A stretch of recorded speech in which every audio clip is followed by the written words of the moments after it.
All right, everybody, welcome. This is Black Lodge Trivia Night, moving through the Soul series, and I don't know what's going to become of this one because I genuinely don't like this game, but I thought I would try something and see if it was at all interesting.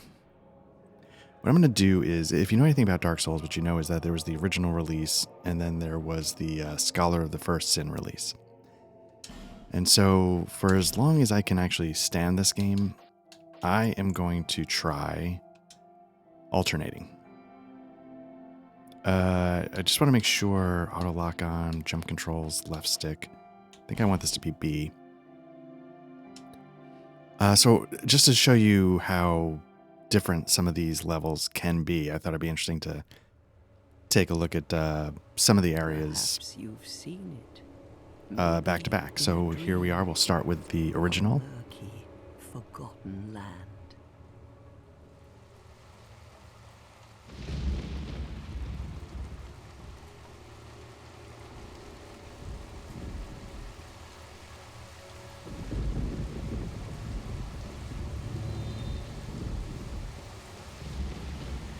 Now I confess, this one is A place where souls may mend your ailing mind. one of the ones I've played the least, so I'm not going to remember much of anything. I'm going to be by far the worst at it, probably.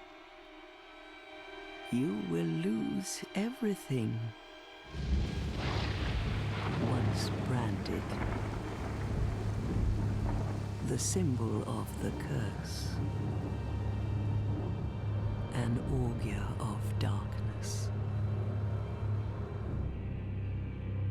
Your past, your future, your very light.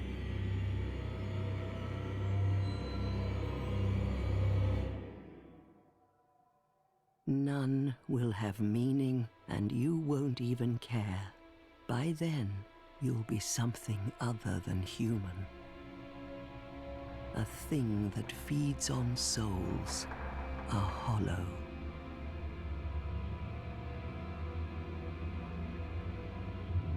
Long ago, in a walled-off land far to the north, a great king built a great kingdom.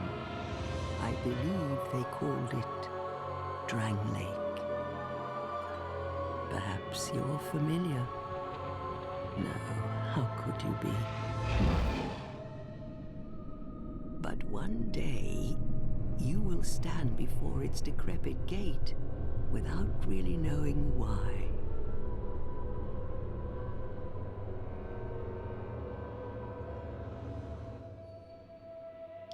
Now, for as much as I don't enjoy this game, I actually really like this opening. For Dark Souls 1 and I think 3 and Elden Ring, the opening tends to be this intro cinematic that has, like, the gods warring clash, lightning, dragons fall, And this is sort of much more evocative, personal.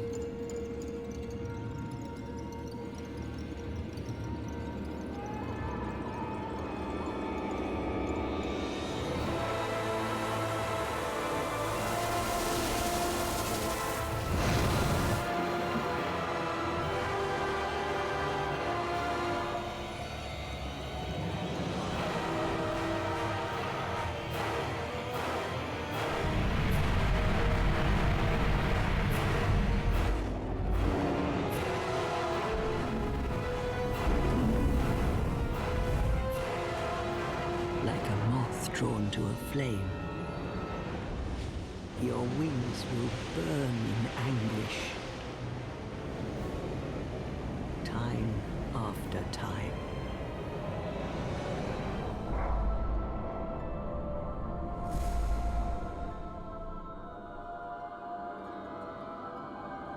For that is your fate. The fate of the cursed.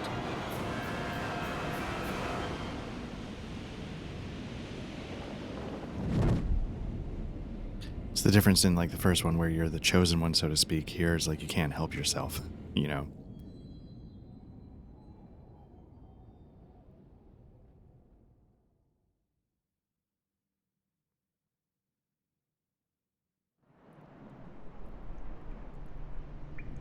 So again, this is going to be the original Dark Souls release. Dark Souls 2 release, I should say. And like I was saying, I don't know how far I'll go with this because I genuinely don't enjoy, or I didn't enjoy playing this back when I did play it. And given that it's, you know, I don't even know if I got it when it first came out. So I might have beat it on the original version, not Sins of the Solar Empire, not Scholar of the First Sin.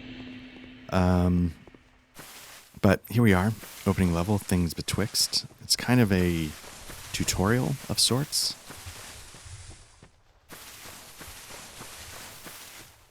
I think there's wolves here, but there's no point in fighting them because you don't have a weapon yet. But there is... You want to keep an eye out for some stuff, because like here's like a little passage. There's like a troll markings. I thought there was something else around here. Oh, there it is. Let's see if I can make that jump.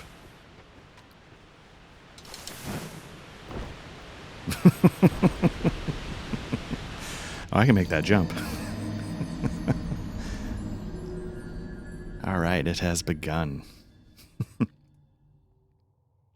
But you want to pick that object up because I think it's a... Let's try that again. Because it's an object I think you can trade in early on in the tutorial here. Now, if you're noticing one thing right off the bat, when you die, you lose part of your HP. I don't know if that, maybe it started that way. There we go. Small, smooth, and silky stone.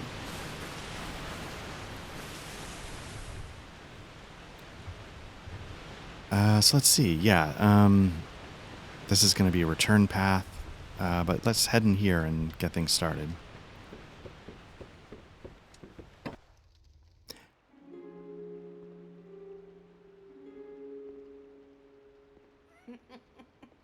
What seems to be the ruckus?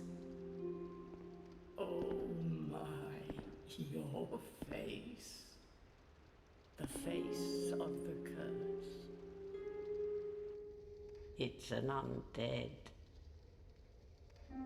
An undead has come to play. They all end up here. All the ones like you. You spoke to that kind old dear, didn't you?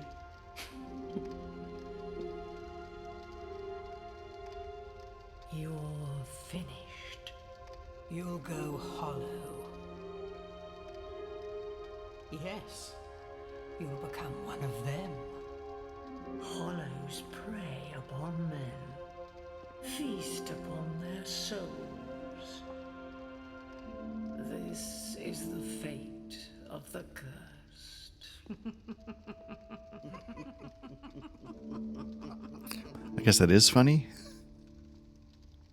What is your name? So here he goes. You can see they sort of do like a, they try for a more organic character creation.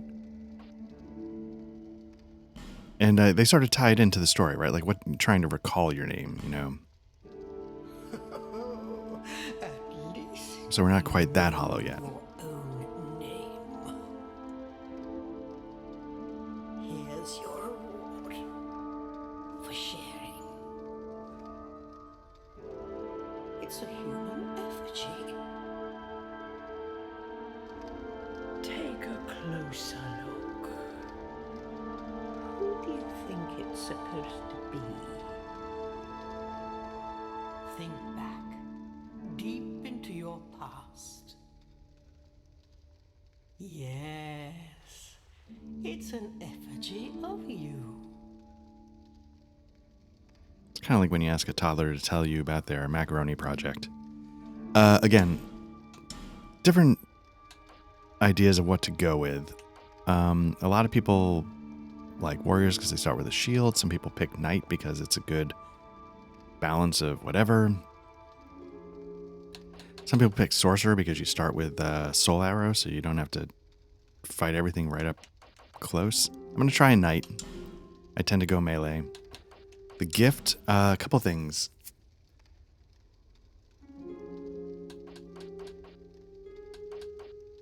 Some people say, like, if you're better at the game, you can take a, let me see. Slightly, that's probably not worth it. I don't know if that's worth it. This one makes everything harder. We're not there, but I think if you take this, you can trade that in as well. And the rest, I don't know if I care about.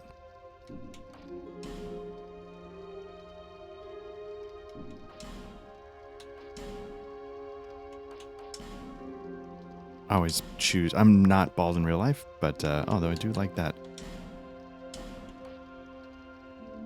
dumb monkish bowl cut. But this feels a little Final Fantasy, so I'm just gonna go this and not care. Let me see what the advanced settings are. Just be nope, don't care.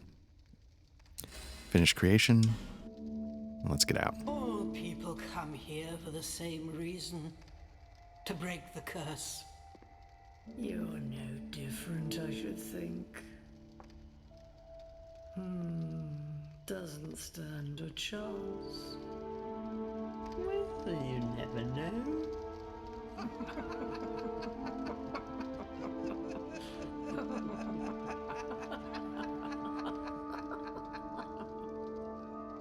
Now, once we're done with the cinematic, And trot along to the kingdom.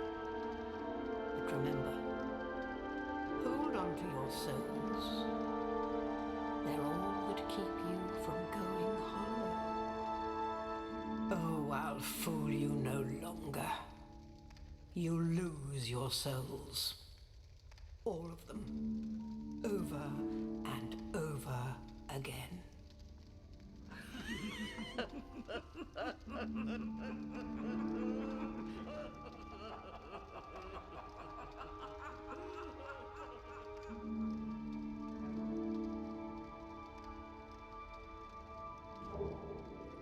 all right. So I think we get all of this stuff because of DLC, or not DLC, because of like a pre-order bonus. So some of this is gonna help us out a little bit. Didn't realize it was quite that much. So we might as well. We got a broadsword, but might as well get a shield going. We got the leather shield, Parma. I don't know. Let's see. I actually don't recall what these symbols mean. I think the top number 90 is how much damage reduction it does. So let's see. Let's go with this one because I think it's the highest. Let's see what weapon is going to do the best. We got 120. 145. Is that the homunculus mace? Yeah, I think I remember sticking with that for a little bit. So let's give that a shot. Ooh, don't have the attributes. Trying to see what the attributes are because again, I'm kind of new to this. So let's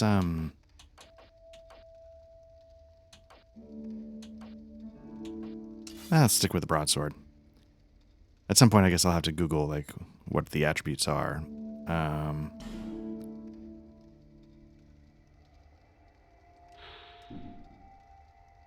Because yeah, I'm not. Well, equipment status 1 of 3. Oh, there we go. Okay. Okay. Anyway, it doesn't matter. So let's go back. We'll talk to them again. I think actually the person we should talk to is this younger. This is a limbo. A link between Drangleic and the outer world. Fair traveler, I know that you must have a story. Why else would you visit such a place? This lost, decayed kingdom. My name is Millibeth. The old women were once fire keepers. I am here to look after them. It is what my mother did, and her mother before her, and so on. The old women were keepers of the fire. But now, the fire shows signs of fading, and the kingdom is beset by hollows. The old women are sisters. I am told there was a fourth. Long ago, firekeepers were commonplace. But now they are lost, scattered to the winds. The old women are Okay, so there we go. I think we burned through all of our dialogue. So I kind of... two things. One, my understanding is this game takes place between Dark Souls 1 and 3, which I guess would make sense chronologically. And beyond that, it also... I believe that the dark ending of Dark Souls 1 is kind of the canon ending when you don't light the flame. So that could, also lend some weight to that idea that,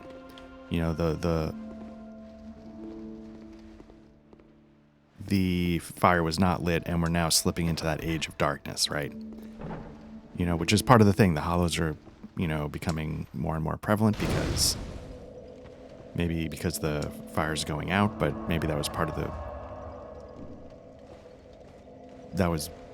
what we wanted to happen, I guess. But it also makes like the firekeepers, uniquely positioned to be cynical in that way, if that makes sense. Their task was to do a job that you don't really need anymore. Did I not get any Estus flasks yet? Let me see if I can just talk to anybody else really quickly.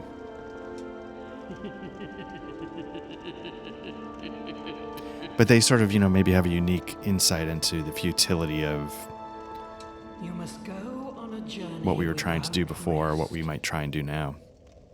Well, I suppose if you find yourself at an impasse. But if your will is yet unbroken, then you may return here Did she say pass? to start again with a clean slate.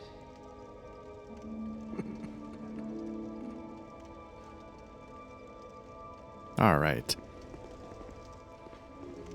I don't think this was a chest. Is that a chest? No. Okay. So, there's, that troll path in the beginning we could have gone down, but we don't have any Estus flasks going on. So let's just make our way into the Things Betwixt tutorial session. First of all, was there no torch? I thought there was a torch around here.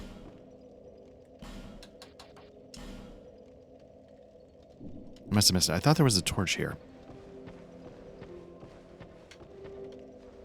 Or in the house that you could pick up. And it's not the end of the world if we don't get it, but it would be nice to have because I could show you sort of one of the interesting mechanics that I think, for the most part, wasn't worth it. That's sort of my take on a lot of this game, is that there's a lot of things in this game that are just like, okay, you didn't want to just give us more of the same with different levels. I get that, but a lot of the tweaks I just did not care for. And we'll probably get into them as we go through.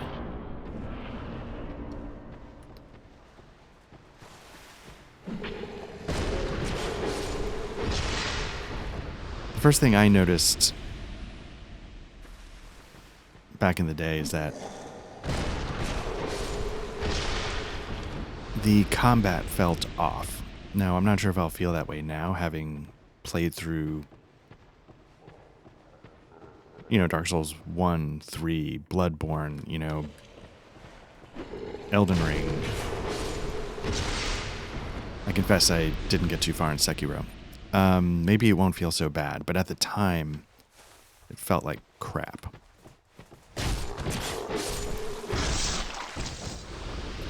And I've heard other YouTubers and videos and blah, blah, blah talk about how, like, the hitboxes feel off, there's a stat, let's get into it a little bit, called adaptability, ADP, that influences how fast you can do certain things like drink a potion. It also changes, I think, the iframe timing. And to me, I think that is its biggest sin, because it's a thing that like really good players sort of internalize. And then, you know, you introduce a stat to throw that timing off, and it can change throughout the game. And I think it was an idea, you know, don't quote me on this.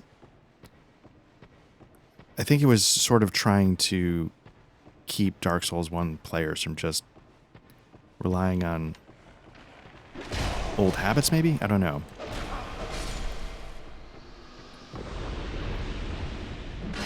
You know, to provide something new for like returning players and old experts, but I think in the process it messed with the feel of the game that made people fall in love with it so much in the first place. And I think that's a lot of what, again, maybe this isn't fair or accurate, but you know, it just, there's something to playing a Souls game, and this game changes and tweaks and misses a lot of those things by just a little bit. All right, so here we go. I thought we could, no, let's... You! Give us smooth! Yes, you! Give us silky! All right, so let's kick this ladder down first and foremost. You can see over there, there's one of the ogres. So let's go over here, and let's, again, head over to... If you look at the, you know, it says right there, a smooth and silky stone. So it kind of just tells you, like, hey, this is what you want. So we're going to take this, leave it, don't discard it, leave it. Yeah, yeah. So nice, so smooth. And then I think... Yeah, silky smooth. Titanite chunk, not bad. Okay. Give us smooth. Now, I think we can also... the petrified object might also work. Let's give that a shot. It's pleasant to touch. That might be silky, might be smooth. So again, we're going to leave it. Yeah, yeah. So nice, so smooth. Yeah, yeah. Silky smooth. So that's kind of why you want to take the petrified object, because you might get an extra bonus. Whoa, all right. You. Give us smooth. Yes, yeah. Let me see what's up with that. Okay, Demon's Great Hammer is going to be this. Okay, so 300 damage. But again, I don't know. Oh, sorry, the lower left. It needs a strength of 50. It scales at a B. I was looking at the right, and it's okay. So what did the homunculus? It needs a strength of 14, dex of 9. I've got a strength of 11, dex of 8, so I'm a little bit off. That's funny, that's what I got for the opening thing there. Okay. So, you know, it's hard to say if this is worth exploring. Obviously, yes, on some level, because of stuff like that. You pick up some souls, obviously, for killing everything, but, you know, it's going to be no shortage of that in the future.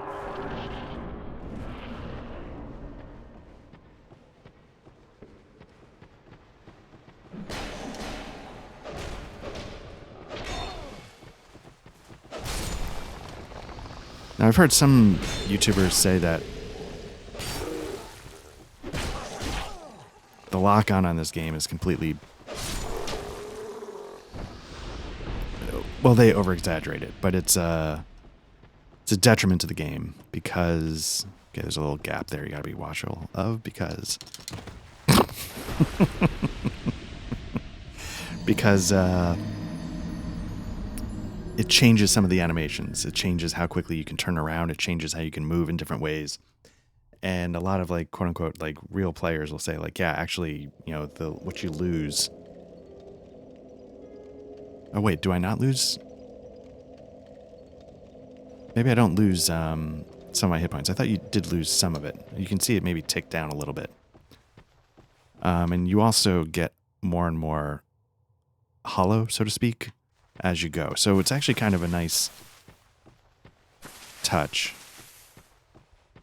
What's going to happen is at the end of this, I'm going to be like, wow, goddamn, Dark Souls 2 is fantastic.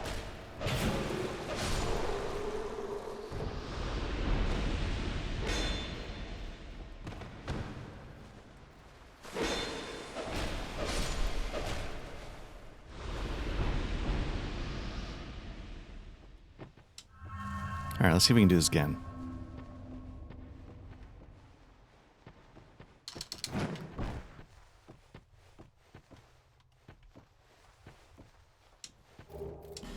Amber herb.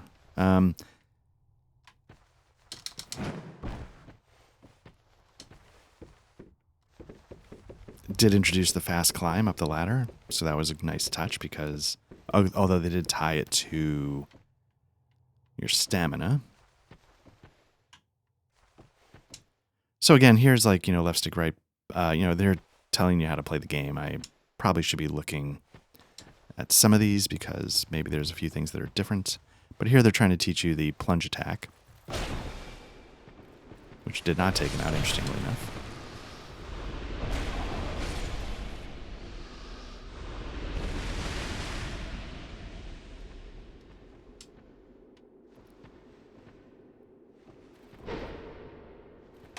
Oh, there we go. Okay.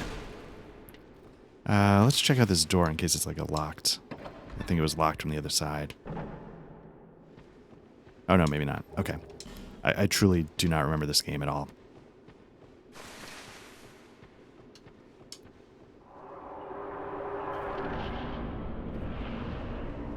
But I want to sort of go through it a little bit because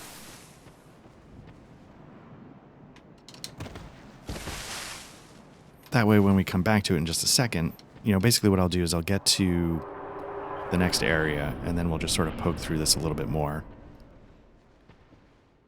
Okay, can we get around? Yeah, so this is going to teach you that you can kick over bridges.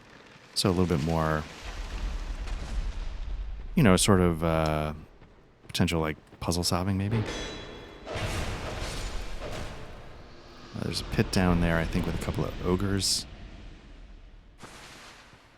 Maybe not. I thought there was one of those around here.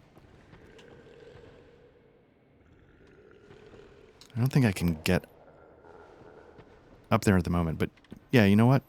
I'm going to just fall down and see what happens, right? Can I do a plunging attack? There we go.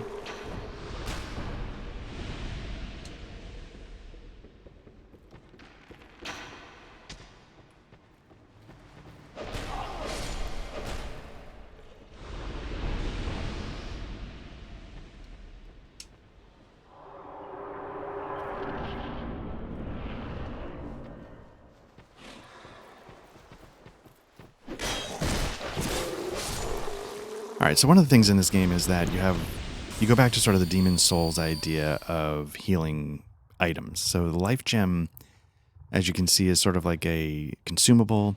It's a slow build. But it gives you another option instead of your Estus Flask. I didn't mind how it worked in Demon Souls because it was just so ridiculous. In things like Bloodborne, the consumable health I thought was terrible.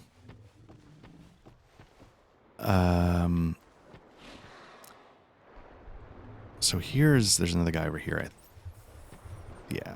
So what you can do with these guys, I don't know if I'm going to be able to do it with these guys, is you can sort of run them back. Is he still following? Yeah, okay.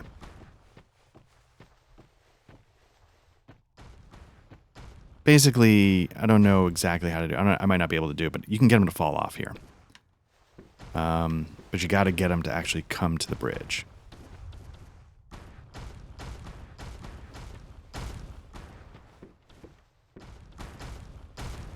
Now, truth be told, there's no real reason to do any of this unless you really want to go check out that thing over there, which is a coffin that switches your character's gender. So if you hop in, you become female. If you start off as male, you hop in again, it reverts you back to your original. I don't know what the purpose of that is. A lot of people don't actually notice it happen when they get in and get out. They're like, oh, I didn't tell what happened. But at the same time, like, I don't know if they consider it like a practical joke on the player, but it's not really much of anything. Anyway, here we go. We've reached Majula. Kind of a nice vista just when you first walk in. And this is going to be our hub section. So we're going to make our way. And, you know, in the tradition of, you know, Firelink Shrine, it's got ambient music that is, I find, quite striking.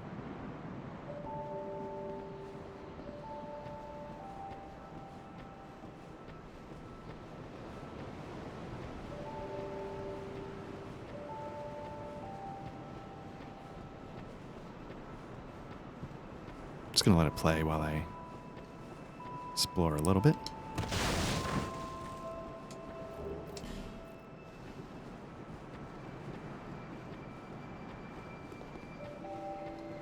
Make sure you hit this rock.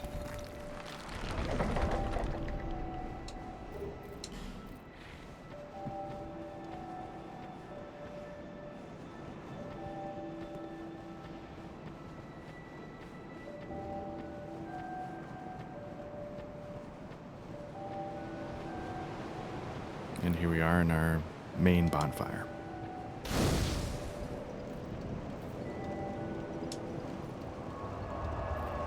I have a couple different options here. Travel, attune spells. Travel, this, introduces fast travel right away. You don't have to, do what you did in the first Dark Souls. Attune spells is the same. Burn is if you want to burn a human effigy. That can return, it'll return me to human form. There's also a way that you can, in other bonfires, you can sort of go to New Game Plus levels of difficulty per area. Sort of an interesting idea, I guess. And then the item box if you just want to store it. So it just sort of gives you this stuff to begin with. So I thought there was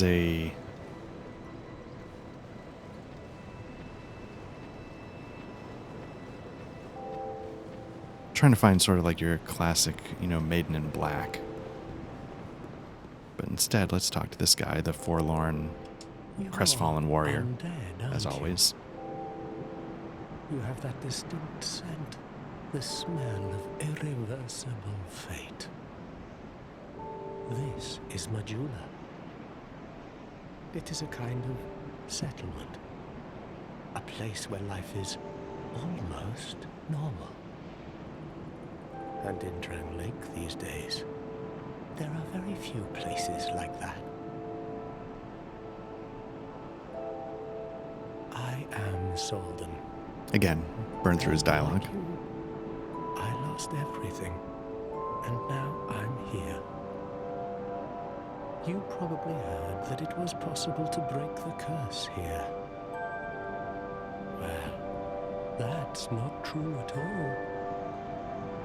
There's nothing here for you, me, or anybody. Do you know much about souls? Even I'm not certain, but I'm told that the soul is the essence of life itself. Anything living, sentient or no, supposedly has one. What we call the curse is traceable to the soul. Do you see what that means? To be alive, to walk this earth. That's the real curse, right there. We undead will never die. And that's quite a predicament, really. There are 4 beings in this land with giant souls. And wherever you go from here, you'll sooner or later come up against them. Each has a powerful soul and a terrible curse. If that frightens you, then you ought to just give up right now.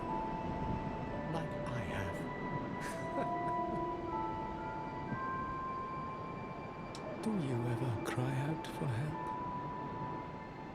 The journey of an undead is long and treacherous. You will face invaders from other worlds at every turn. If you need help, why not proclaim faith in the Blue Sentinels? When you face danger, the Blue Sentinels will come to your aid. Protection is yours, if you wish. You need only accept their kind embrace. Yeah, why not? So again, it's introducing us to the First Covenant right away. It's one that, you know, helps you out because in this game you can be invaded at any time. That is Doesn't matter if you're full human, not human. People are weak, but the Blue Sentinels watch over us in their benevolence. Let the Sentinels cradle you in their embrace. Do you feel lonely here? It suits me just fine, as I've nothing left anyway. It will grow on you, this place. Give it some time.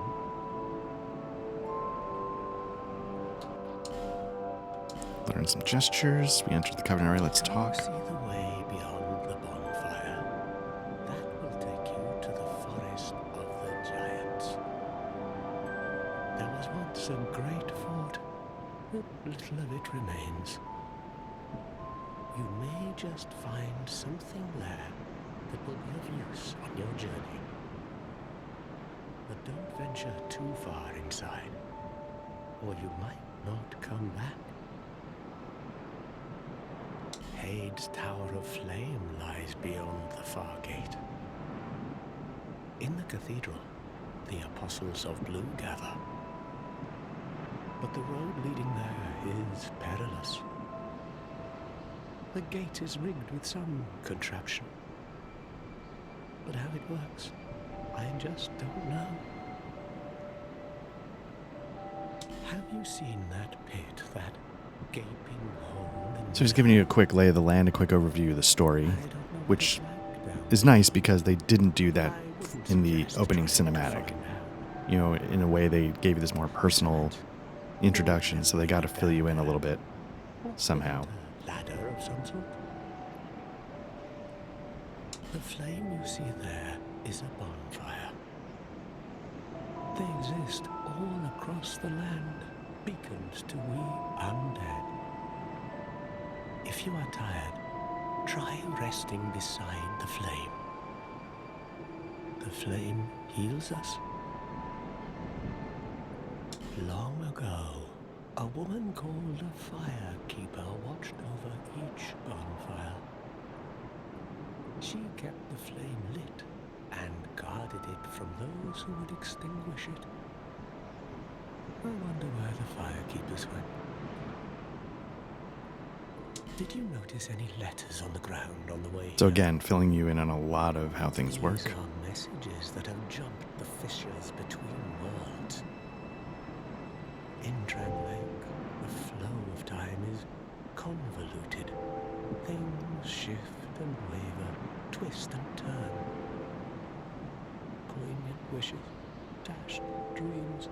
The messages convey our very inner thoughts. If your will to soldier on falters, try leaving a message. Somebody out there is sure to listen. These are summon signatures. Oops, I guess I skipped through, but it's again explaining how to summon help. Other worlds through the schisms. It's pretty good voice between. performance for my taste. If you fear hollows, find summon signatures to call upon spirits to help you. Do you see the way beyond? Okay, so I feel like we maybe So great, you may just, but don't covered everything. Cool. you find peace on your journey. So I think one of the things this game tried to do, like, I think he even says, like, hey, if you look over there, you can see stuff. So I think over there, I always often wondered, is that supposed to represent sort of the forest? Is that over there in the water, one of the areas that we later go to? You know, do they kind of let you see the places you might head to later on? I always appreciated this. It tells you how many times people have died playing Dark Souls 2. Is there something over here? Okay. Now, you know, at first, one of the things... It's a good-looking area. Not everywhere is very good-looking, and what they try and do with the lighting turns into a bit of a mess. But Majula, at least, is quite a pretty location. You know, where they're talking about see a gentleman right there. We'll deal with him later. Talking about a pit in the ground. It's right here. There's other ways to get down there, but, you know, at some point you will be able to purchase a ladder, which will get you started. Some people like to go in here. There's a merchant. A lot of people like to kill this person because the armor set helps you out in some way. I don't know if it gets you better prices or more souls, or I don't know what it is. I've never done it, but a lot of people just go straight up and murder that guy. That's one of the ways you can go to new areas of the game. But if you head up here, there might be a second covenant you can take a look at. I don't know if it's a covenant or if it's something else. Homeward Bone, always a little useful. Okay, so Victor's Stone. I think what this is a covenant that makes things more difficult. If you want a greater challenge. But we definitely don't. Because I am not good at these games. So that's sort of a quick introduction to the tutorial area and Majula. And so what I'm going to do now is let's pop over to Scholar of the First Sin. And just see how it's different. It might be a little subtle, and if it turns out to be too subtle, it's after a couple of these, I might be like, okay, let's just stick with one. But all right, here we go.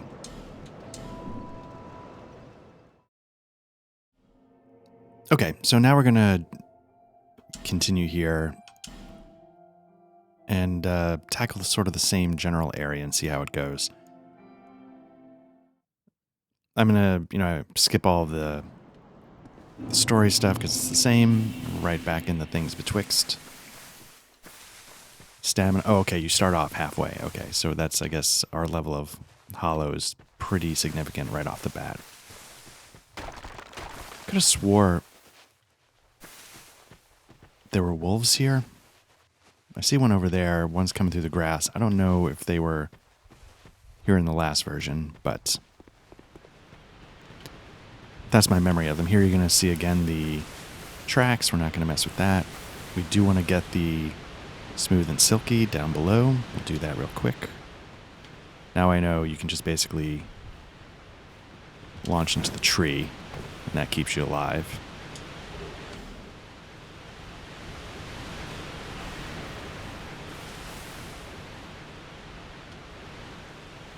And yeah, let's speed through this.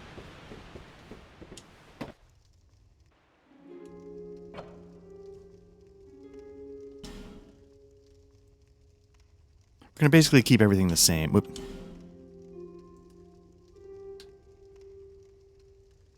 Okay, I guess you need the... Yep. Fantastic.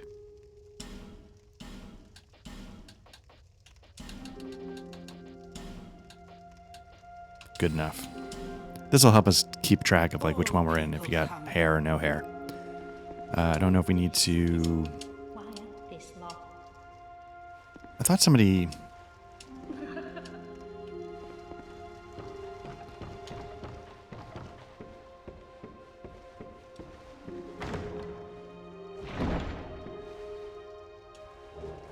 Okay, so one thing you notice is we don't get all those items, I don't believe. Because in Scholar of the First Sin, there were no pre-order bonuses that I got, at least.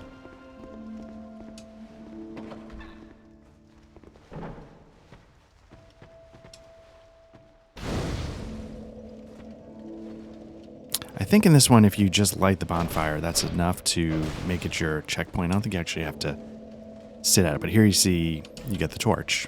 You didn't get the torch before. So that might be why I was remembering it as such. Where do we put the torch, though? That is a good question. So what you can do is you rest, Get the same options.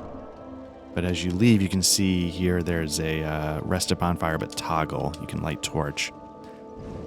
And now you got 5 minutes of burn time. Now as you collect more torches, you don't get more in your inventory, you get more time on the one you have. So right away there's just a teeny bit of a difference. I don't know if it actually makes any.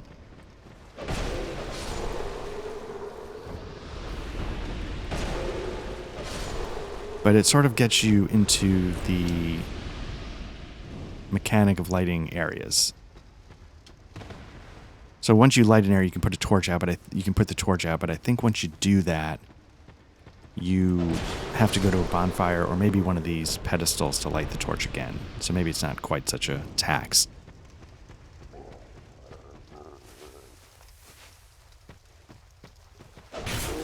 There is no bonus for lighting all the torches. I think people have done it online and they're like, yeah, I went through and lit them all. I think I might have even done that at one point. Doesn't matter. It's just for... I don't know if atmosphere is the right word. In some areas, they go super dark.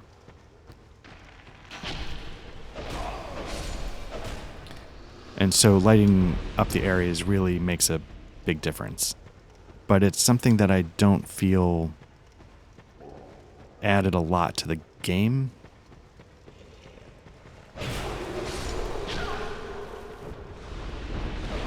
But maybe that's just in my memory, and as I go on, I'll see that that's not the case. Yeah, again, basic instruction.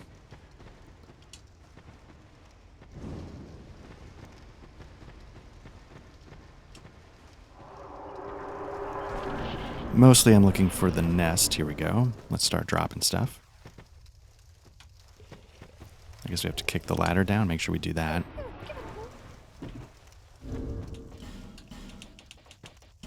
Again, we're going to leave.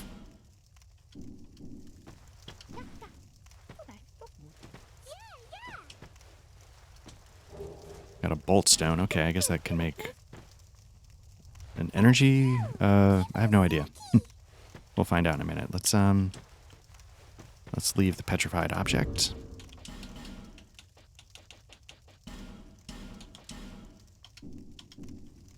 See what we get for that.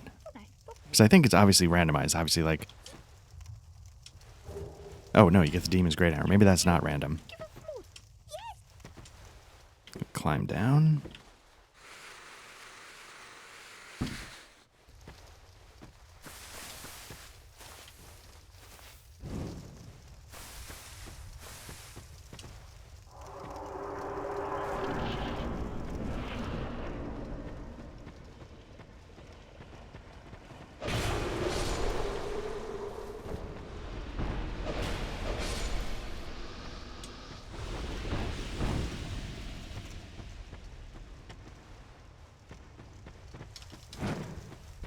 Did it in one this time, at least.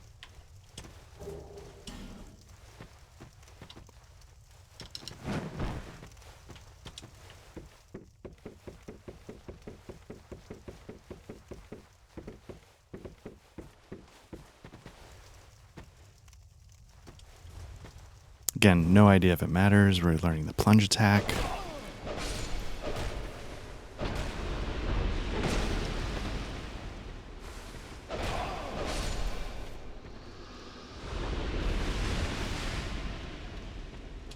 I feel like stamina burns through much quicker than it did in the first Dark Souls.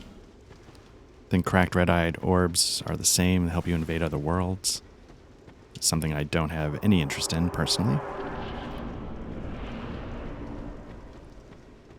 So here's one of the changes. I'll light this for no reason.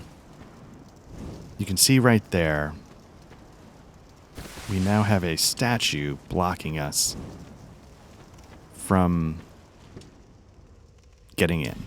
That wasn't there in the first one. You need what's called, I think, a branch of yore or something like that. He's basically petrified. The branches sort of unpetrify him, and then you can get through. But if you remember, there wasn't anything worth going in there to get. So it's sort of a weird tax of an item that's pretty rare, pretty hard to come by, and they sort of make you blow it on something that's kind of pointless. Which, again, I don't know if it's meant to be like, oh, souls, always like, making you take objects that don't do anything, or, sort of jamming you up in weird ways. Or if it's meant to be a practical joke in the sense that, we can change your gender and you might not know it, and it's like, what difference does it make to the game? It doesn't actually mean anything. Again, you want to head over here. Because when we do get our Estus Flask, that's going to help out, but we haven't figured out how to get that yet.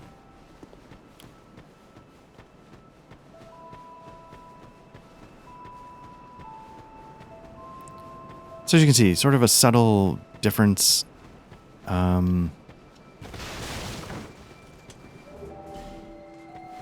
Not sure why it was different, but it was. But let's get through a couple more things, and then we'll jump back and head to the first area of the original game. And I'll probably tackle the Forest of the Fallen Giants or whatever. I'm going to talk to this guy real quick just because I want that covenant. But I don't care about what he says anymore.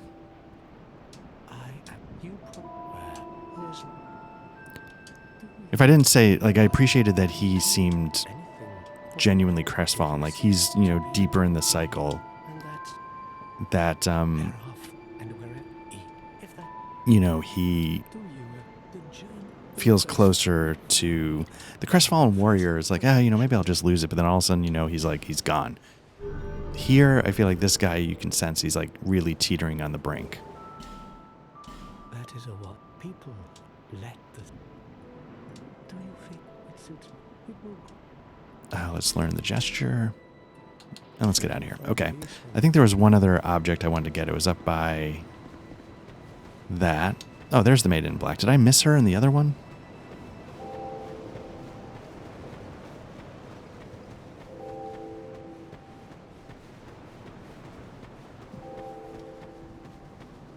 But yeah, let's run up here. I think it was like a soul or life gem or something like that.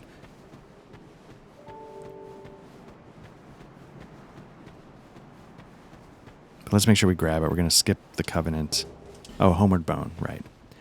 Now, if you're looking underneath the sword, you can see a little red bar. And I believe those things were maybe in the original Dark Souls, but equipment durability is a mechanic in here. And it's just one of those things, like, it's again, like, everybody hates that. So why would you add it to the game? And make it, and it burns through fast, and it's incredibly irritating. But, all right. So yeah, let's jump back over to the original. So as you can see, again, a couple of minor differences. Not sure what the point of those were, but let's jump back over to the original and tackle our first area.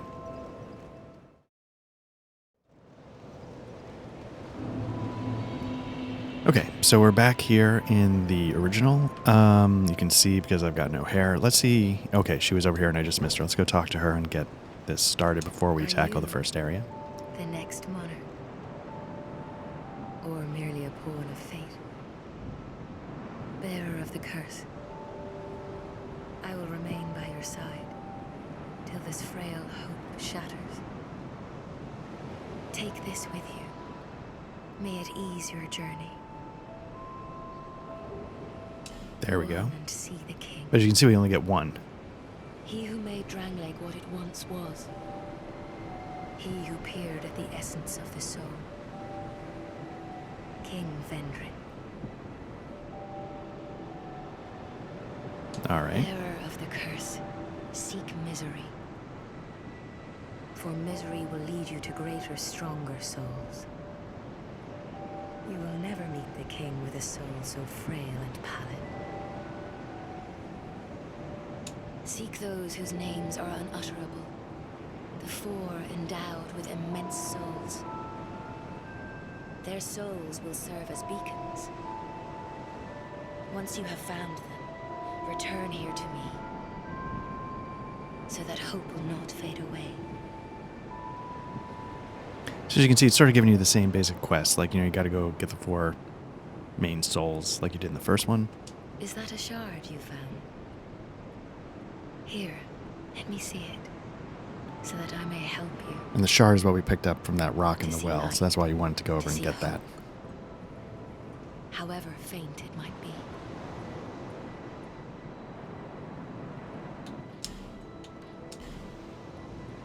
So what this does is, like I said, you only start with 1 Estus flask. This one's going to let you have, I think, 2. I don't think we have enough to level up. Just shy, but yeah. Okay. Over the hill and past the forest is the king's castle, where a man peered straight into the essence of the soul. But whatever came of it? Those who come to Dranglake seeking salvation soon lose hope and turn hollow. It happens to them all, sooner or later. That blue knight at the base of the tower, his spirit is already broken. We've already spoken to him, and Although he does that offer checks out. sound advice. Perhaps he is a foreshadowing of your own future. A lot of pep talks going on here in the early game. The 3 former firekeepers laughing at me. She's like, hey, I'll stick with you the whole way, but, oof. That tiny thing inside the ruins. An ancient being that will mock your very existence. She imparts sound wisdom, provided you find her on a good day. I'm not 100% sure. The sign you bear will drain your very souls. And without souls, you will turn hollow. Stay strong. Do not lose hope. Even when you have precious little time. For when the undead dies, it is never truly dead, but only one step closer to hollowing. Not all undead are hollows, but all hollows were once undead. Again, getting a little more backstory. Solid voice performance in my mind. If you find an Estus shard, Sort of bring it filling to you me, in on some of the details of the so that I story, may some of the ease your mechanics. burden. Over the hill and past Okay. where a man peered, but whatever came. So let's go see. Okay, we're still fast rolling. So fast rolling in this game, I think, works a little differently. I believe you can fast roll up to... There's going to be people on the internet that do a better job with this. But I don't know where my weight limit is. But player status, maybe? You want to be under... My equipment load is 49. I don't know how much I'm carrying at the moment, but the point is I think you can get up to 70% and still have the speed of the fast roll, but you don't have the iframes of the fast roll. And like I was saying, they sort of mixed up how iframes work with the adaptability, I think is the stat. ADP. So the higher that is, I think the more iframe rolls you get during your roll. Okay, you can see on the bottom right, we're at 46%. So as long as you're under 70, you'll still have the mechanic of the fast roll. I believe it's 70, but you won't have quite the same effect in terms of the iframes. Oh, undead are we? I think this is who she was talking about if you find her on a good day in the ruins. Just about ready to fall apart, I'd say. Not exactly the time to be chatting with a cat. Now, a little reminiscent of Suit the yourself. person who was running the You forest make me shudder. covenant in the first one. Sort of like a Alice in Wonderland looking cat. What did you want anyway? So that sort of carries forward here, but it's a little bit more... You smell wonderful.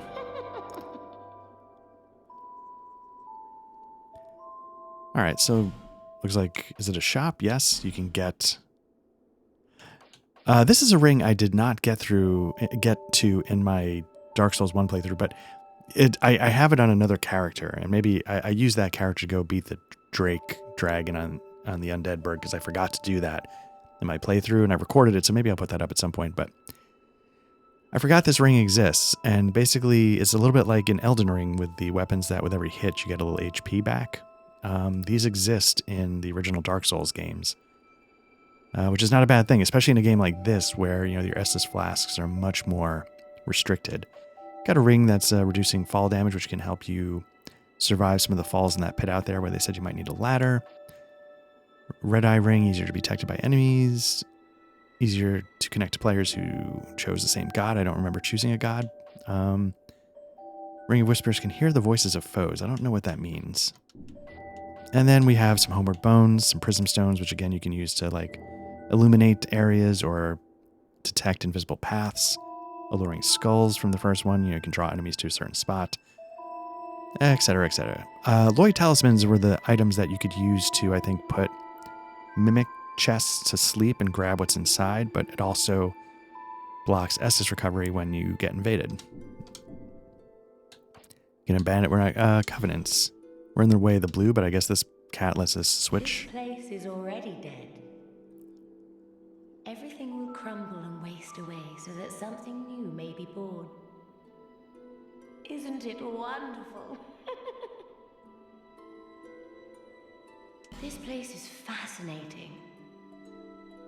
We receive only the most peculiar visitors. Folk like yourself. It's enough to keep even a cat amused. Are you going to see the old ones? I assume those are the 4 gods we need to... Those 4 who have Yeah. grown so incredibly ancient. They must have sprouted quite a thick coat of moss by now. For heaven's sake, no one even knows their names anymore. Imagine that. Yes, nothing like yourself. For you have a most pleasant scent that grows nicer with each passing day. So I guess as you go more hollow, you turn more and more into a can of wet cat food. Have you made friends with the man by the Okay, sea? talking about the forlorn, the crestfallen warrior. He has lost everything.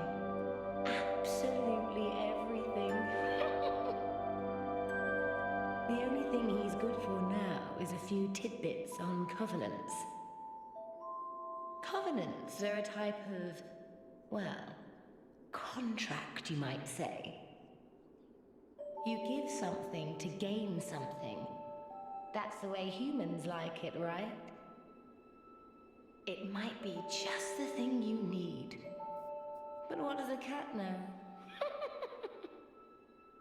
So I'm curious, like, that he kind of stuff often implied in, humans. I often said, like, oh, maybe that's the early steps of going hollow. I don't know if it's just like the cat is, a sociopath, or if, like, the cat is also starting to slip. Formed rock behind here. Long ago, they called it Victor's Stone, as I recall. If you wish to face greater challenges, speak to the rock.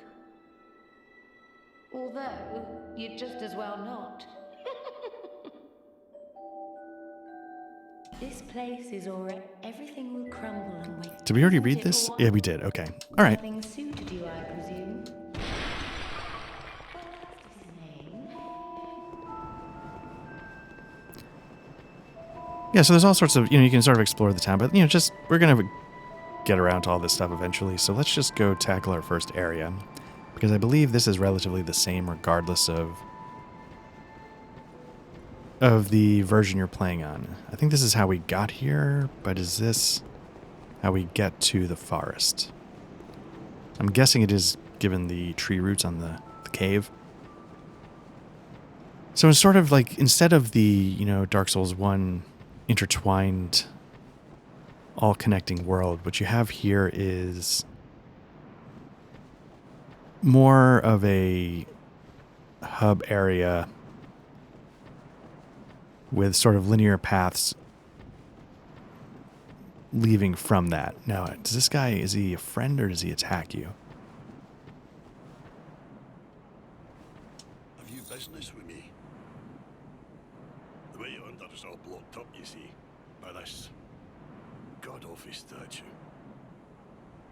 Heavens above. Who thought it a good idea to pit it there? Oof, I'm in quite the pickle now. So I don't know if this guy's like the Sigmire equivalent, like he keeps getting jammed up on his quest. See that statue? Gives me the willies. You stare at it for long enough, it starts to look alive. It just doesn't seem quite right. There are no craftsmen round these parts. Hey, you don't think a real life person was turned to stone, do you? So in the original game, you know, like in the Scholar of the First Sins, there was one of those statues right in the tutorial. Here you run into one. Seem quite right. Hey, But what I want to do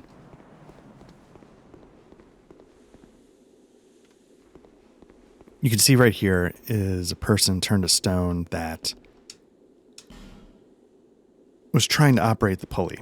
So we're going to... There's a couple things I want to do. First, I want to head back because I might have forgotten something. So I don't know if that's trying to tell us, hey, I thought that's how you got to the forest. And I thought they made a branch of yore or whatever it's called available to you so you could open that, because I thought that's where you want to go first. But let's double check. The other thing I want to do is I want to... There's a couple people I didn't talk to that I probably should. I want to talk to the merchant really quickly. I've got 620 souls. Merchant's in here. Again, like I said, a lot of people kill this guy for his armor set. Welcome to... Oh, sorry. I could really... Can I even afford anything?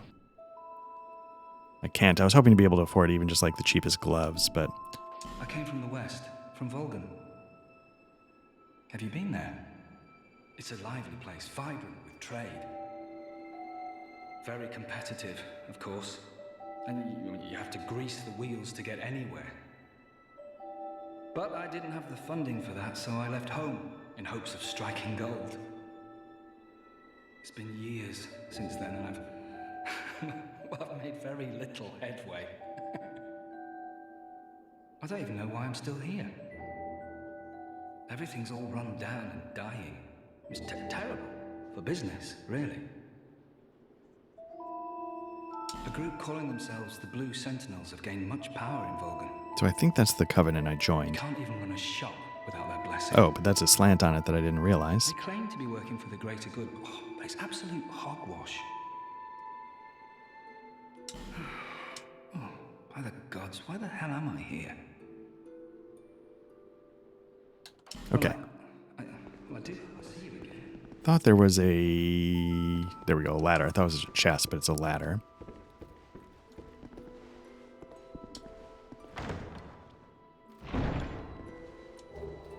Titanite shard, yeah, why not?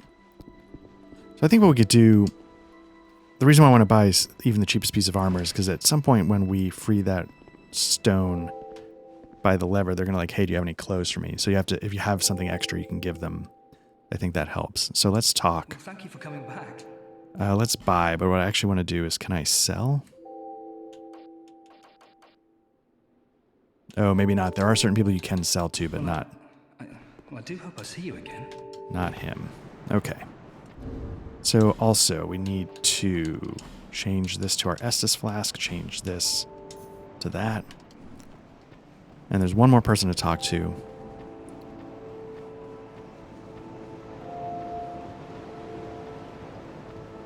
Who are you? Oh, it doesn't matter. Just help me open this door. I packed my tools in here, seeing it was vacant. But now somebody's gone and locked the door.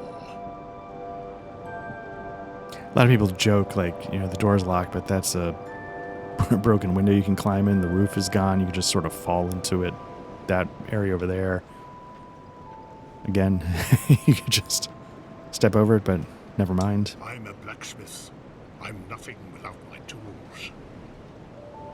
Bring me that key, Chop chop. So the key is in the first area, I'm a blacksmith. Bring me that key. Chop chop. and I am getting confused. Let's try going down here and seeing if this is the way to the forest.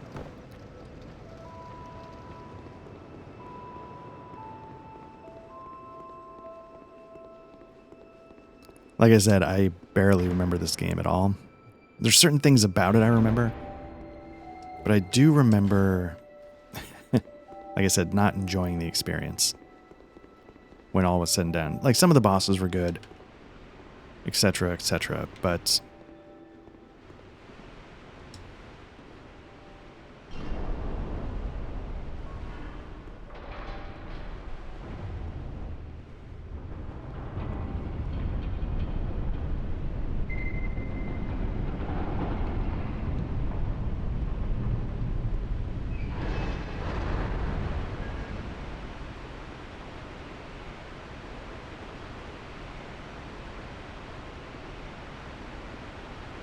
all right. So yeah, there's a couple of... I'm trying to be careful because I want to, wherever I go here, I'm going to go next. Okay, there's a treasure chest there. Looks like there is an item here. Let's stick to the path for just a quick second. I don't think we want to fall in the water.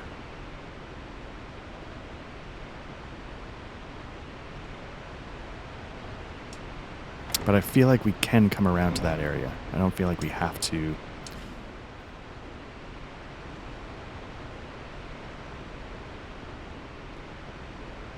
Alright, this is the way. Okay.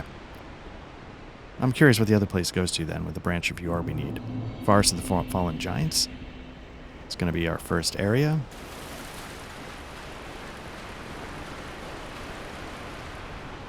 Here's where we just came from.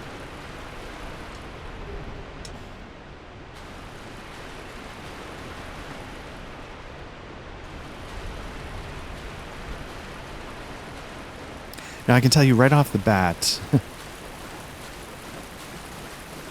I did not enjoy this area. And it was tough because, again, the very first one, like the Undead Burg I kind of like.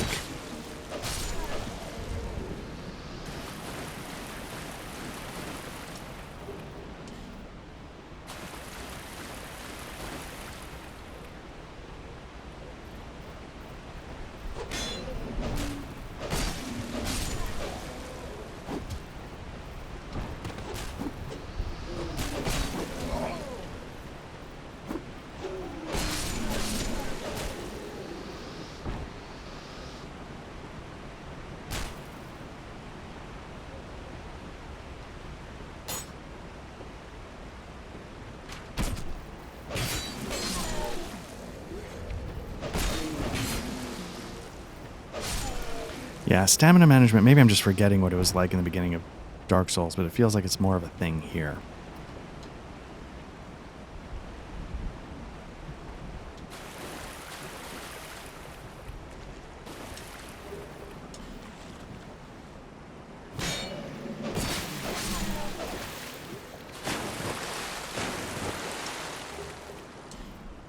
All right. As you can sort of tell, you're going to end up like swimming in life gems, so you might as well use them. But they're best for when you're not in combat. Because, it takes a little while to get going. The other thing is, I think if you pop more than one at a time, obviously it'll fill your health bar up more, but I think it also might do it a little quicker. So that is something to recall.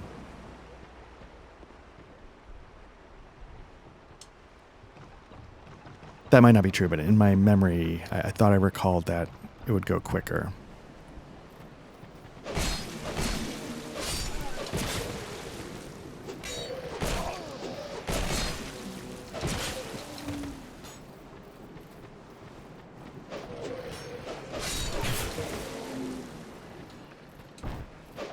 Nope, there we go. I don't know if I mentioned this, the adaptability stat, I think actually also impacts how quickly you drink an Estus flask. So you can heal quicker with the Estus flask, the higher your adaptability, which Again, I don't...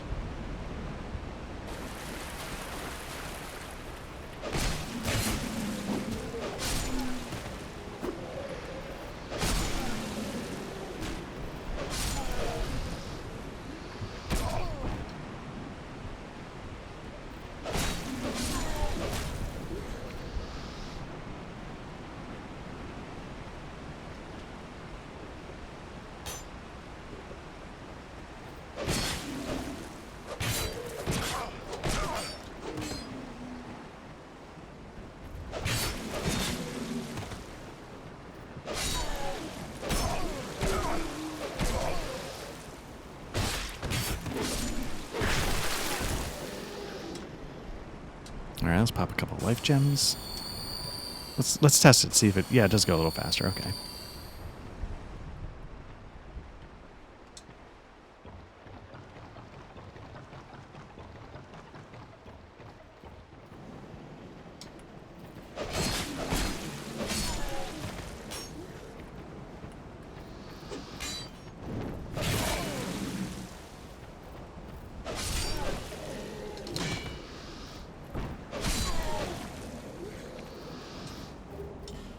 Alright, we're taking...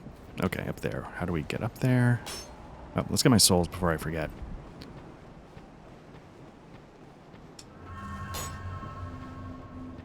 We're going to avoid the middle just for now. Because that guy will awaken and attack. He's sort of like a Black Knight of sorts. He's a pretty tough enemy. And, yeah, you don't want to be dealing with that when you're also dealing with arrows from above.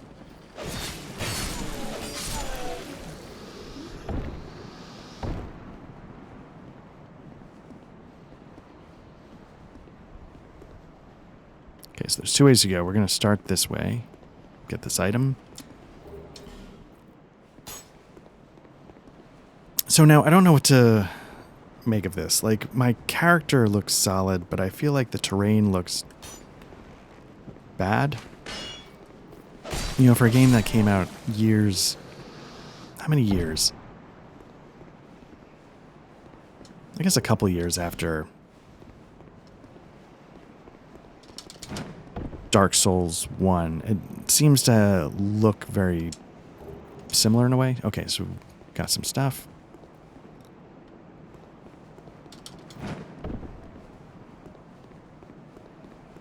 Okay, so we got what we need here. Let's sort of make our way back down, but not quite. Because I think there's... more we can do. Yeah, okay, here we go.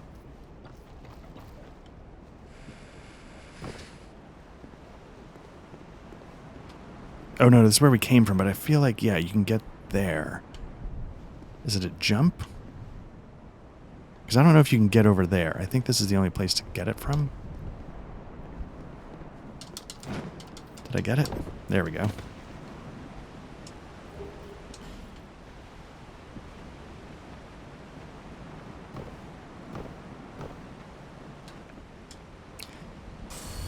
Now it's debating. I was like, do I just go back to the bonfire since I'm so close, but it's going to reset everything?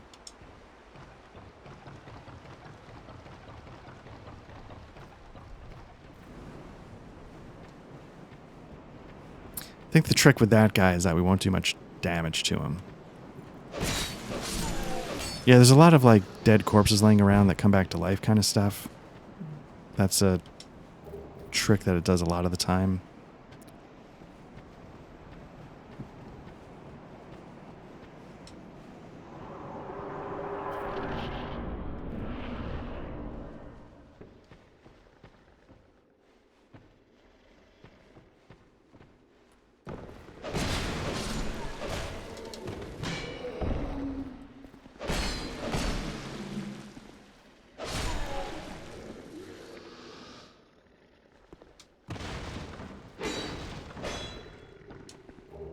I have to remind myself, like, hey, you know, you can both roll into stuff and actually break it, because I think it makes you break stuff with your weapon, so to burn weapon durability, which again is a mechanic I don't enjoy. That has a pretty big role here. There's going to be a guy right here, I think. Oh no.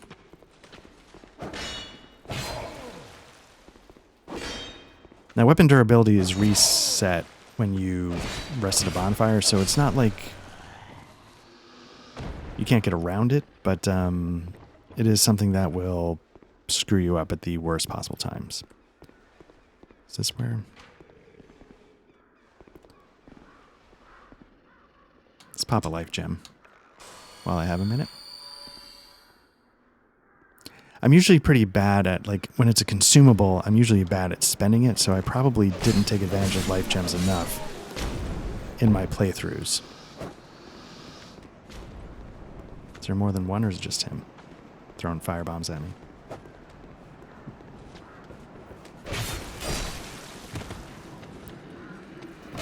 Nope, didn't get the... I was hoping to get a plunge attack there. It didn't happen. Let's do another life gem.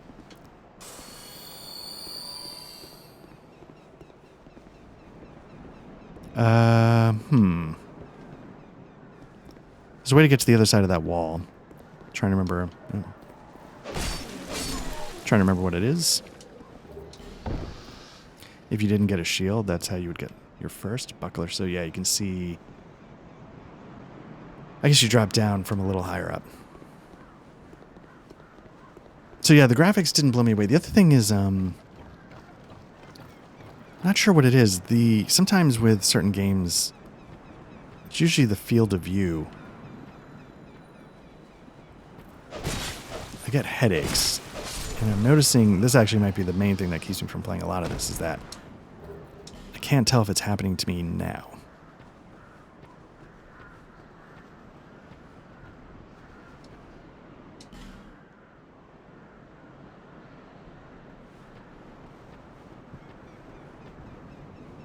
Could have swore you accessed that from over here.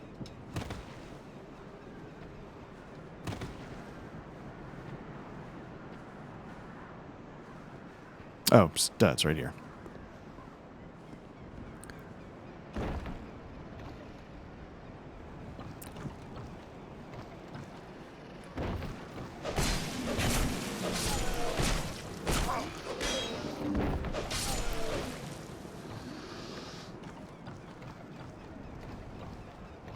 And I don't quite get why this would give me that reaction and like the original Dark Souls wouldn't. But there's something about this that's actually... This is how you make your way back to where we originally came from, but we want to keep going down. I think we can make this jump.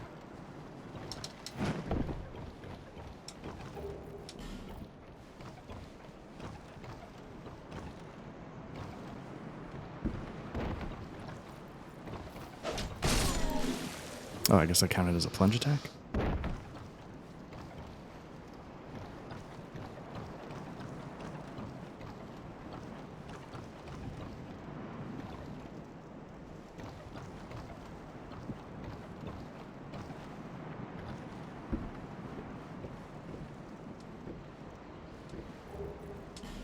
Okay, so that adds a little more...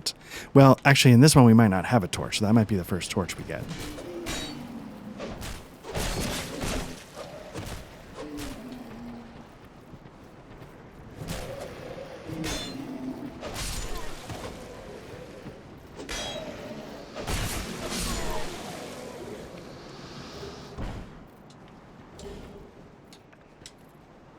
So a lot of this game is just getting ambushed by tons of enemies all at once. It's a lot of cheap shots like that. It's a lot of, at least again, this is my memory.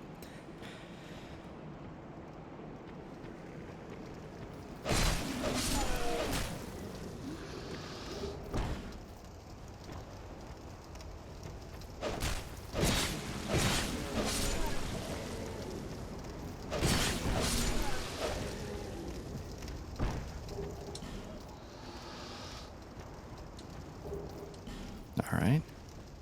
Okay, so here's the first challenge. You have to... There's an enemy down here that's going to sort of throw fireballs. See how close you can get.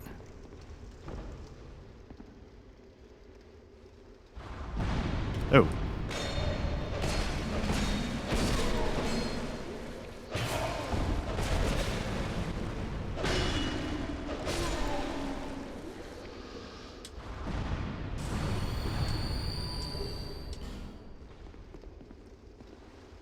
Because in between them, you want to run over here, open the door. Get in here. And here's where you can get a pretty good starting weapon. Fire longsword. So let's give it a look. This is what we got equipped. Does 120. Dagger, no.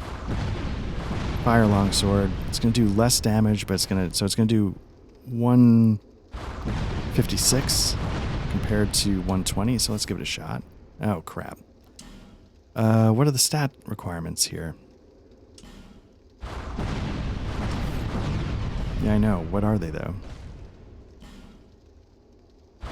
Oh, 10-9. So I'm short 1 in dexterity. Okay, so let's get this going again for now. You can sort of see there's the torch, 10 minutes. 2, 3. Let's get out of here.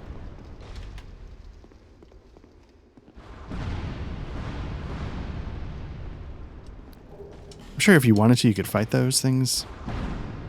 Or maybe you run into them in another part of the level. I don't know. Maybe it's...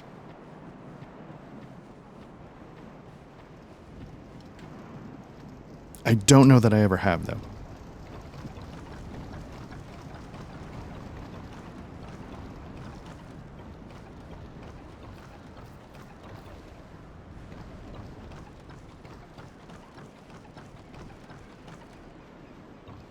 All right, so here we are back in the hallway.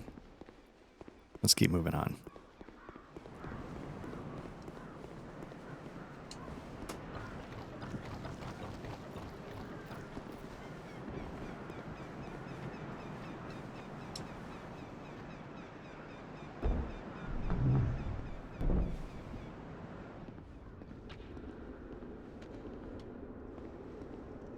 You know what you can do? Let me see if this works.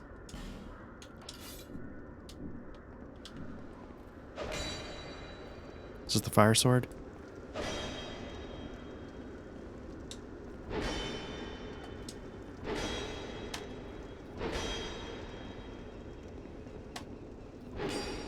How do you do a jump attack? Oh well.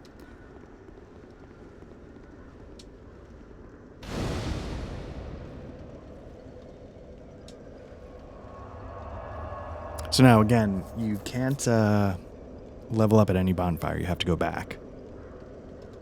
But first things first, we're going to go here. She's a merchant. Buy something. Anything. Oh, come now, help an old woman and buy something.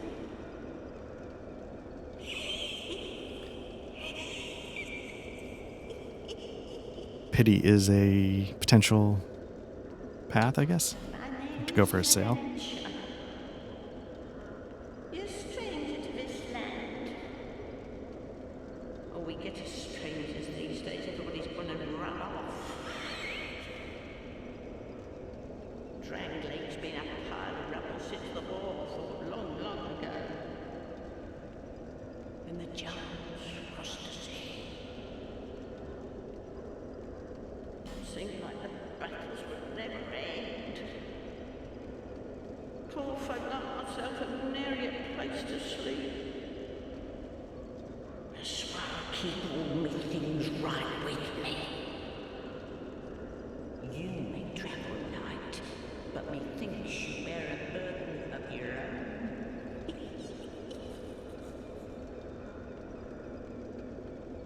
They say these trees grew from the remains of the giants. From each carcass sprouted new life growing into what you see now. But you know what they also say? Don't believe what an old hag says. So that implies that, so many giants fell that it created an entire forest. So maybe it's a place of a big battle or something. Yeah, so she's going to end up going back to Majula. So she becomes sort of like part of your hub. Oops. Let's see, buy something. Let's see, straight sword, axe, hammers, fists. Okay. That's expensive. Armor again. I want one piece. What I do want to get though is this key, because this is the key for the blacksmith shop for Majula. So we'll grab that while we have a little bit of money. And let's see, inflict more damage, receive less. What else? Is there anything else here that we might need? We need one firebomb, just to be safe. Life gems are always good. Human effigies are great. But right now, I think we're doing okay on both. So let's leave. Let's level up. And to do that, we have to travel. And then you can see how the fast system works. Things betwixt Majula. Then you go down below. There's sort of different options for some areas. Some areas will have like 3 or 4 places you can teleport to within the level.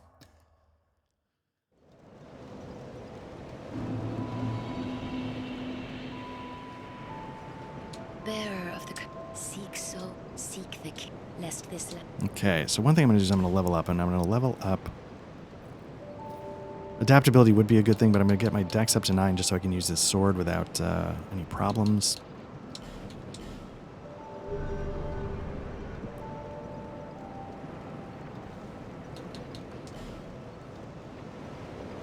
Doesn't look like... I think the person ends up right around there. Let's go talk to this person, get the door open. I'm a blacksmith. Bring me that key. Oh, do I open it or... Okay.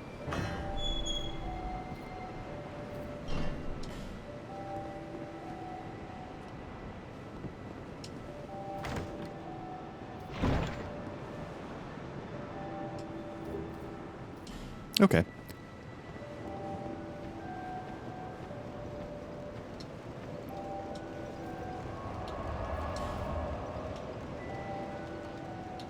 So again, you can see we could do the beginning or we go into the tower. So let's go to the tower. And what we'll do now is, again, we'll jump back to Sins of the Scholar of the First Sin and see how it might be different. Because it definitely is, if my memory is correct. So, one sec.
So I'm trying to get back into the game, and I thought I would just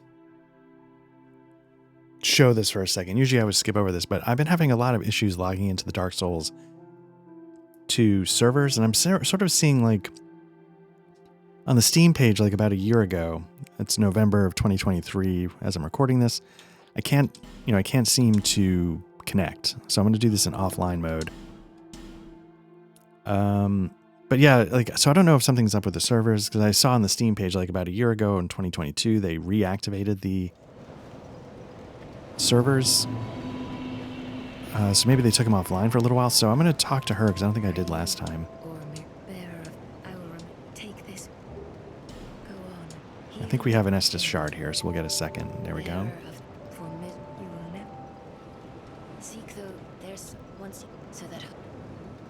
Is that a shard? Yep. Here to see light, however faint.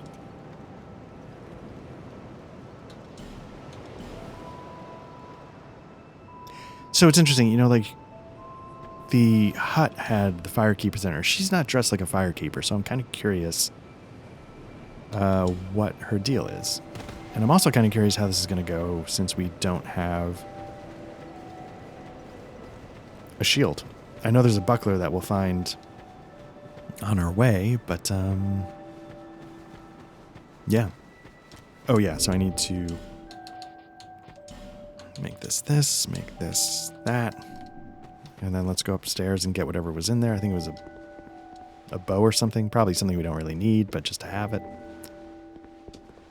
We're going to skip all the conversations because there's nothing to get. Oh, Titanite shard. That was worth it. Yeah. And let's go check out that area we just tackled in the original. And you'll see, I think, almost right away how different it is.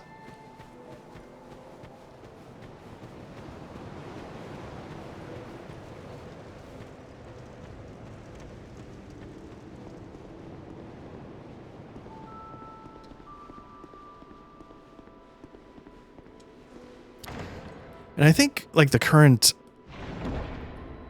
I think Scholar of the First Sin is the sort of quote-unquote official.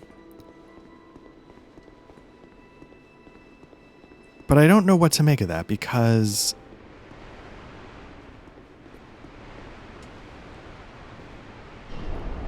I think some of the response to Dark Souls 2 when it came out was negative.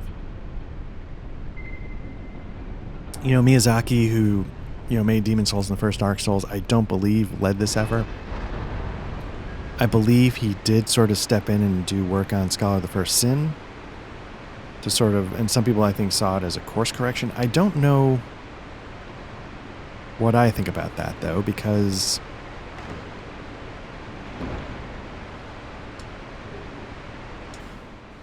can you even jump? I don't know if you're actually able to. Maybe you can. And maybe in this case you want to, and I'll show you why. We'll give it a shot.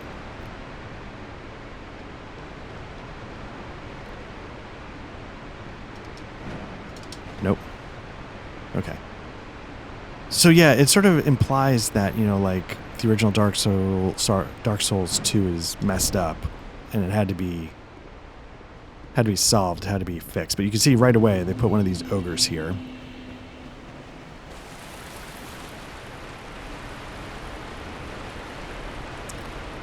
I don't know if there was a guy sitting there in the bushes as I ran up this tunnel.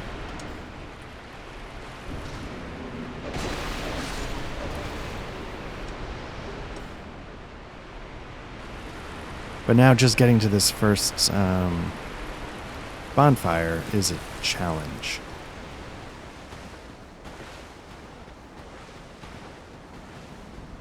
Now again, remember, like, you've just started the game. And they're jamming ogres up your ass here for some reason. I really believe there is a room in the... It might have been behind that statue where you needed the branch of yore to open up the cave. I really believe in there they added a... I thought they added a cave with like a couple of trolls that you have to fight, wherever these things are. Now, obviously you can sort of run around it.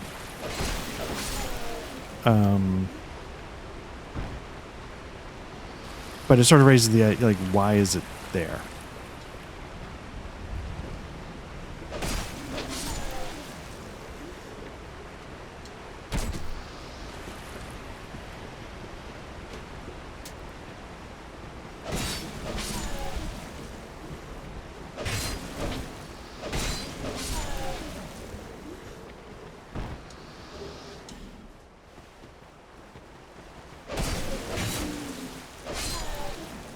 right?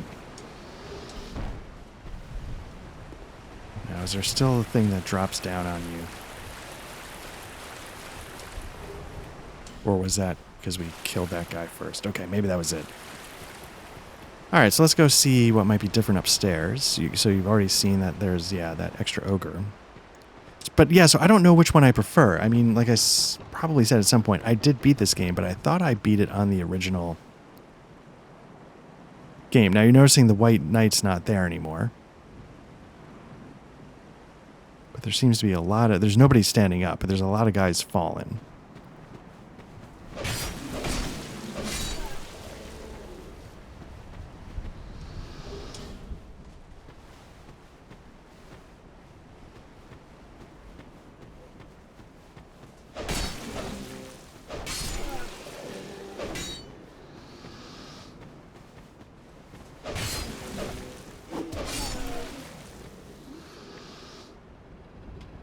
So it's basically turned it into a giant ambush. There's a guy up there, but I don't know if it's shooting bows. It looks like he's got a sword now.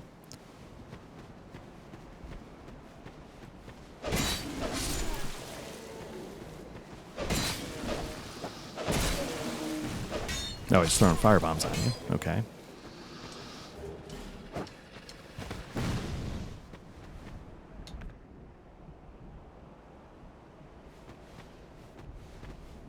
So I don't know what's better or worse. I don't know what's harder. There's definitely the potential for a lot more guys here if you just started running around and didn't realize these corpses were going to stand up and get you.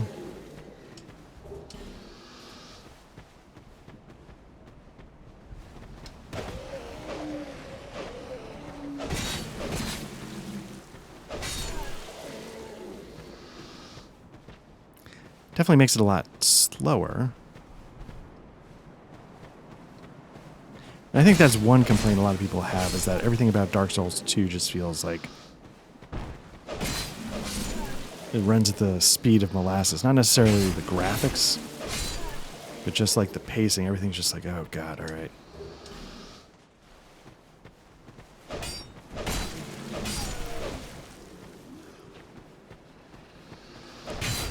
Because again, if you're not careful, like these things can potentially come up behind you, and when you're not paying attention, start causing problems.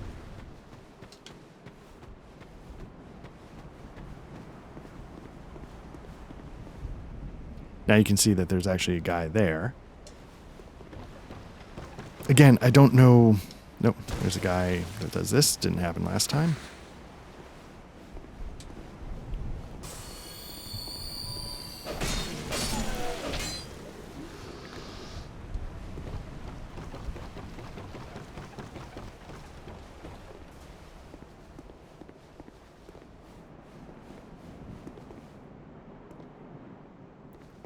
Feels like sort of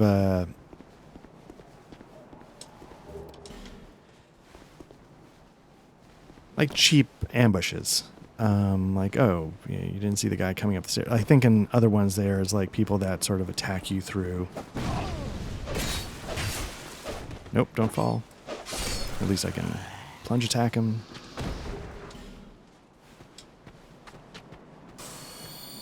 I'm going to pop 2 just because I think it's going to take 2 to...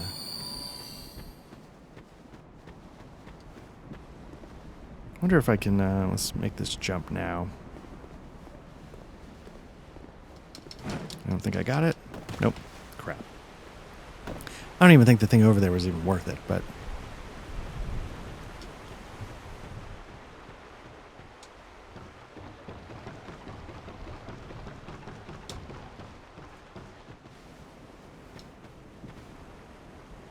I don't know if the thing up top was even worth it either. I forget what it was. So yeah, I can't tell if it's because I walked into this with a headache or if the game itself is also giving me a headache, because there is something... Let me see if there's a setting for field of view. I turned off all the motion blur because that can sometimes look like crap on YouTube, and I don't believe it would help in this case.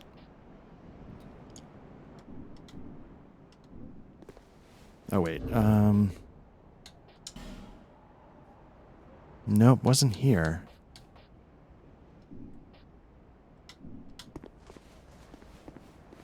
Okay.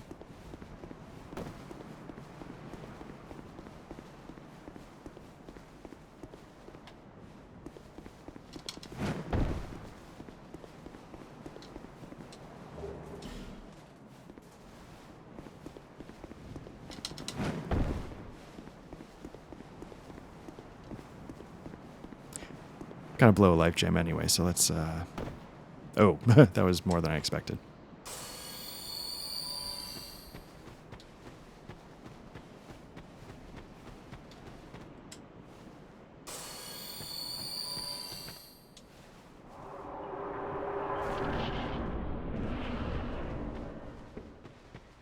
Again, going this way just sort of helps alleviate some of the ambushes that... Whoop.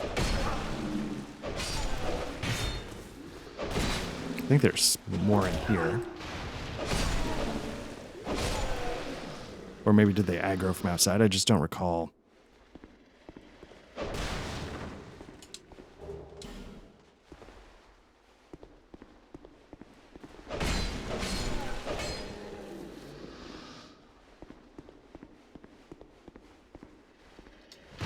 Yeah.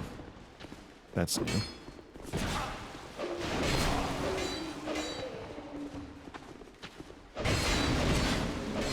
So yeah, you can see like some of the things I'm remembering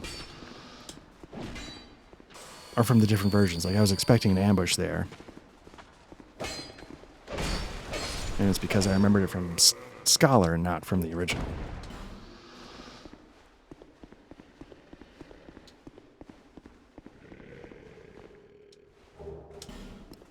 Yeah, there's an extra life gem there. I don't remember that from before. I'm wondering if they...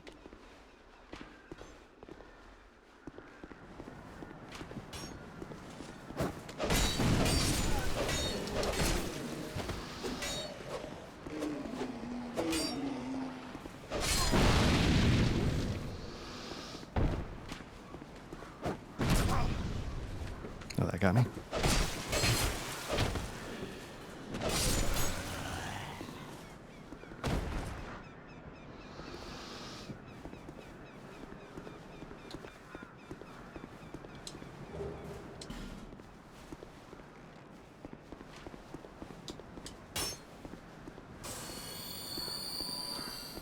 Now this guy's gone. But somebody's taking shots. I don't know if... Was I getting shot at from before? That I don't recall. But now that we've got a shield, let's give ourselves a little bit of help here. Wow. 13 dexterity. I think I've got, what, a 9? 8? Okay. I wonder what that means when you can't use a shield. Let's remove it.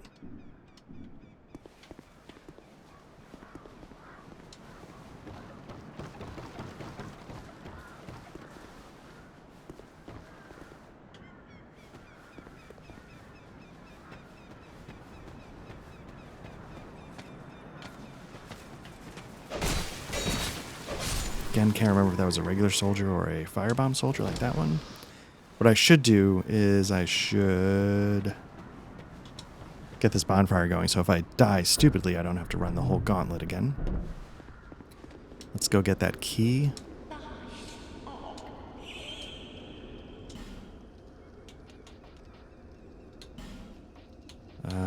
There we go. Now you can see also she sells more things, right? I've got the key. She sells a branch of yore, a fragrant branch of yore. So I don't know if that's to help you get started because they might have suckered one out of you in the beginning when you didn't need to spend it. But there you go. There's a little bit extra. I don't know if she sold miracles before either. We need one firebomb.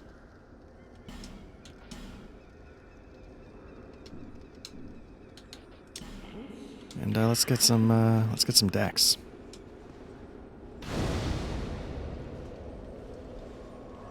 Oh wait, no, because we can't level up at a bonfire. We have to go through some loading screens. Now, it might not be such a big deal now, but I can tell you probably on the... Did I play this on the 360? Whenever this came out, I'm sure crazy like a plunge attack does not kill some just random slob. I bet the loading times are a little more involved.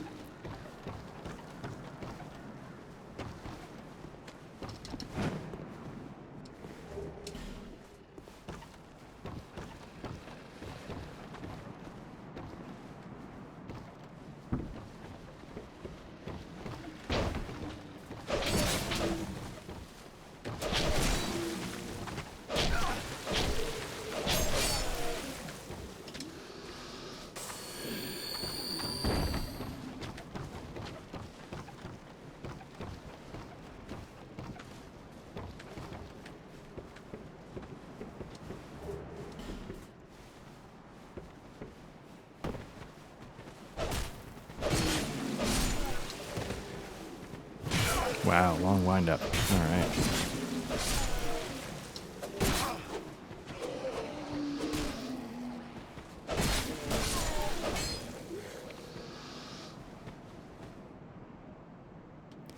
Can't tell how different this is overall.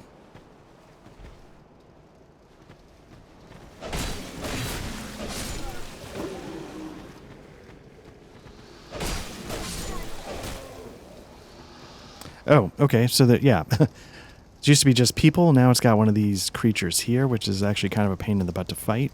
Again, it's just like... I don't know how to put that, but it's just like, you know, Sins of the...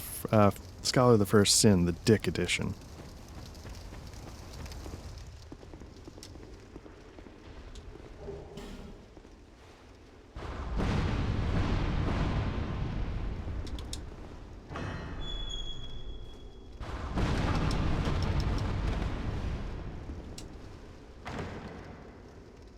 Now, I don't know if that was me or if the timing was different. Like,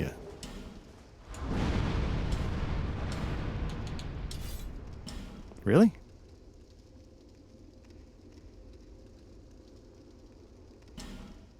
Nine. Oh, I didn't level up because I didn't go back, right.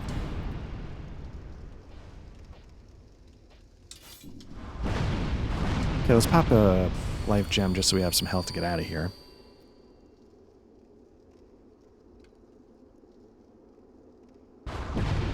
2, 3. Okay, let's go for it.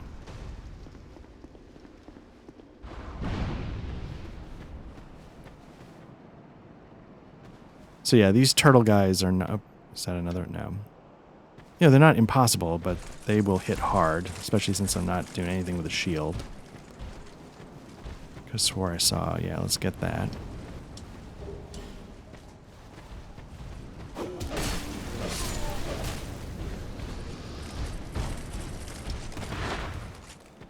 See if I can get up this ladder. I don't think they can follow you up. The henchmen probably can. We're gonna deal with those guys soon enough, so that's why I'm just not itching to deal with them.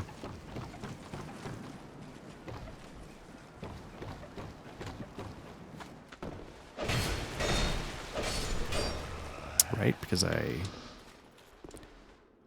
did the bonfire.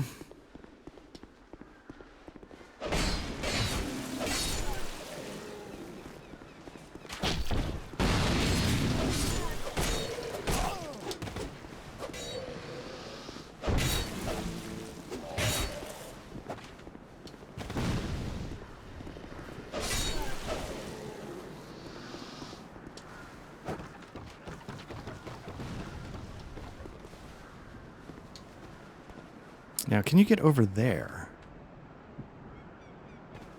That must be from a different area. You definitely can get over there. I'm just trying to remember how to do it. Okay.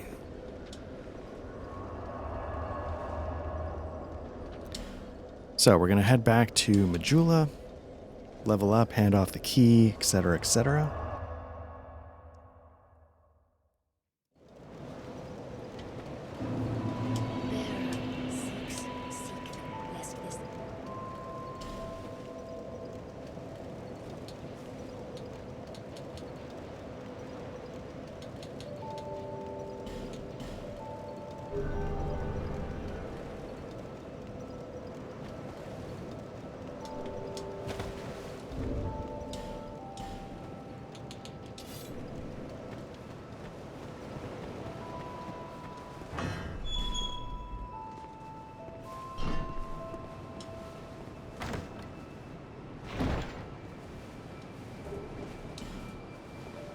See what he said. I don't think I've talked to him in this one yet. Ah, yes. Now, all right. But first, let me...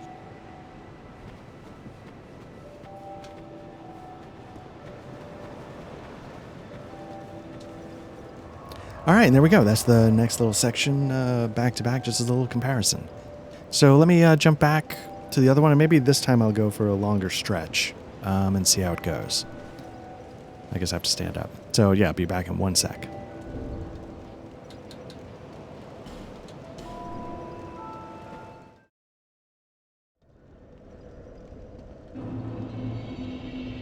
Okay, so we are back on the original... I wonder if we can do this. We're back on the original Dark Souls 2. And I just want to test. We can always buy another one if it doesn't work.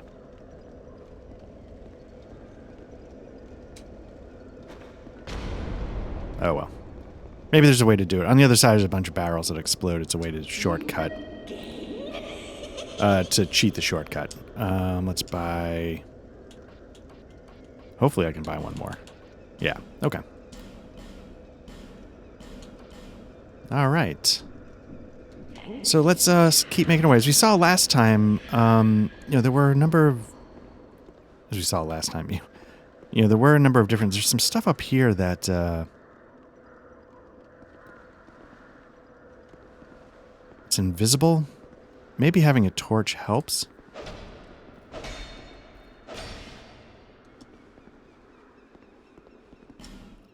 Could have swore... Well, again...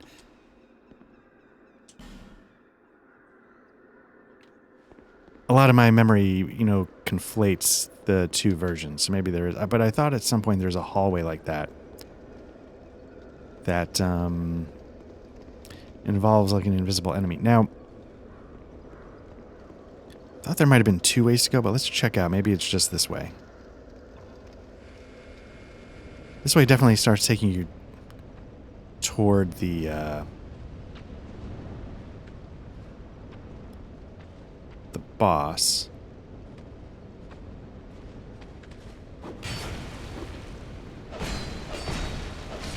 Again, always remember if there's a guy laying down, it means he's probably alive and going to ambush you if you walk by. So you want to clear out.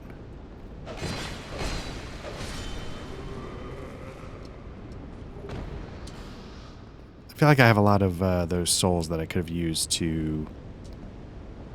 Okay. Could have used to maybe get another level. And I think this is a shortcut that I need to unlock. So I don't think this is going to open either. Yeah, okay.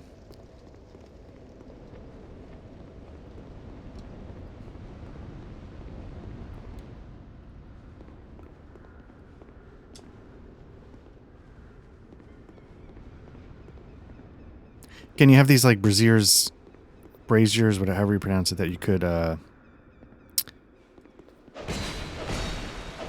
ignite, but it's not something that often makes a difference either way. And I think, if you saw early promotional trailers for this stuff, the visuals were a lot different in some of the trailers. And I know, like, trailers aren't always... I get that part of it, but...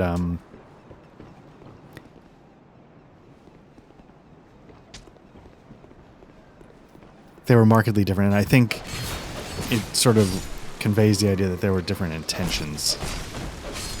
Now, if you go up there, you're going to get a boss swooping in. So before I do that, let's take care of what I was trying to cheat. You can actually get this guy. Let me see if I can get him to do it.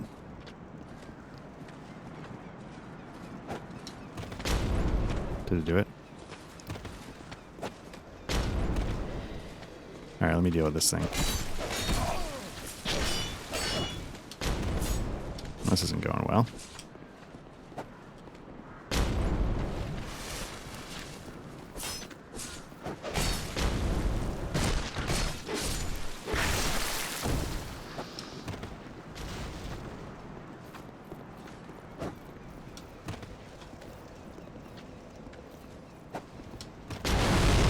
That might have done it. It sounded... Yeah, there you go. Pop a couple life gems since we blew. It's not the craziest shortcut in the world. It's, just down a ladder, up a ladder, but I guess it saves a little bit of time, and then this whole area to deal with.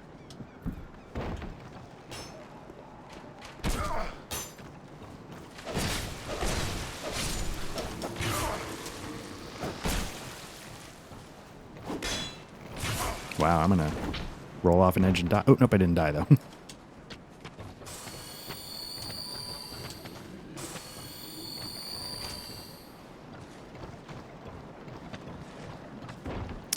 Well, that was good luck.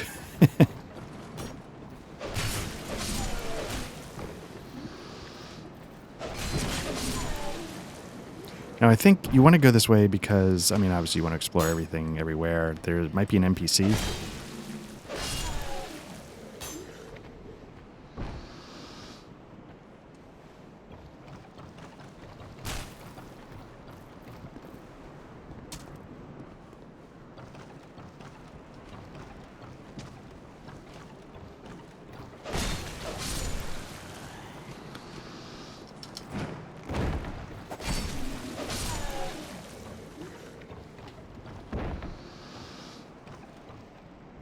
I end up having to do this a couple different times because I think there's different, like there's a roof you could have dropped in over there that I missed somewhere over there when you first get here. There's a reason to jump in here. You gotta be careful. There might be a a boulder trap.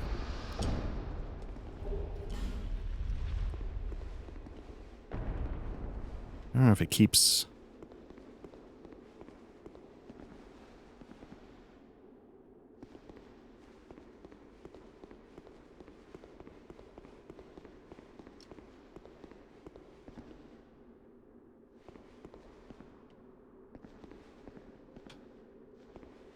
Oh, I'm sorry.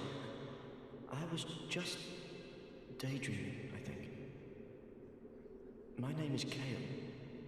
I'm a traveler like yourself.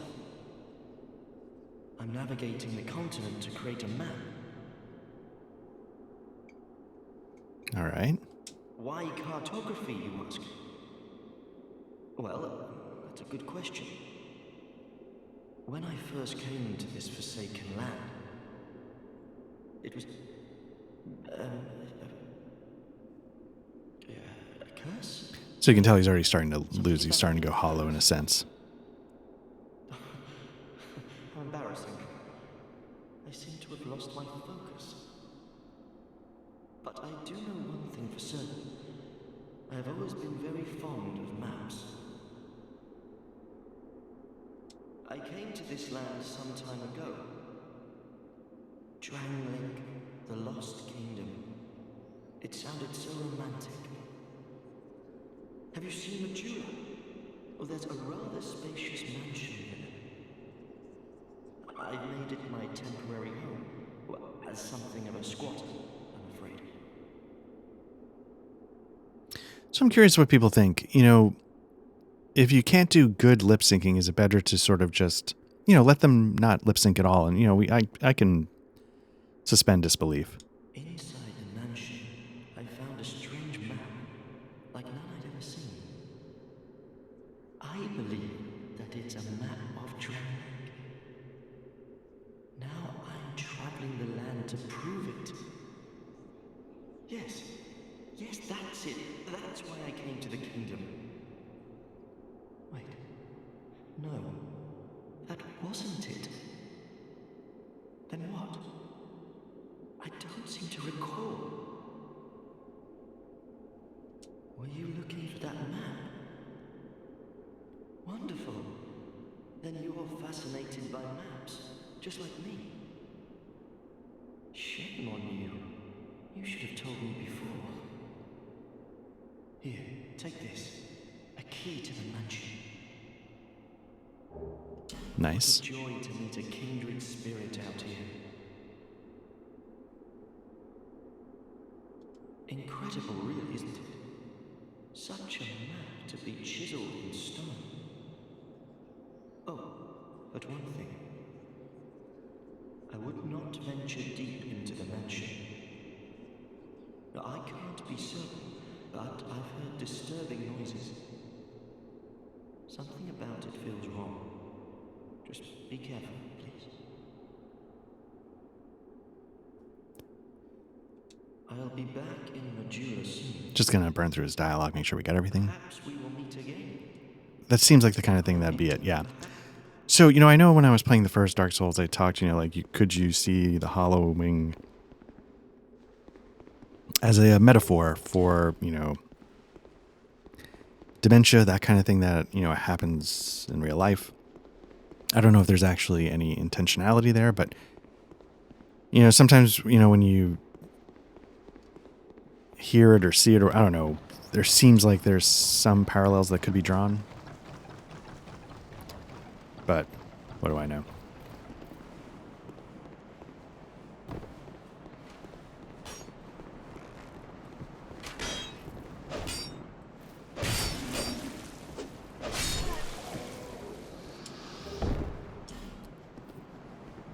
But in that context, it sort of, again, takes on, I've said the word melancholy many times in regards to the first Dark Souls. It sort of takes on that feeling. So there is a rooftop you can drop down, and I think this is it.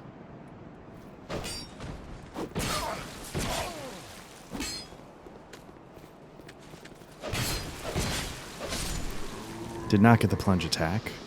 Left myself completely open for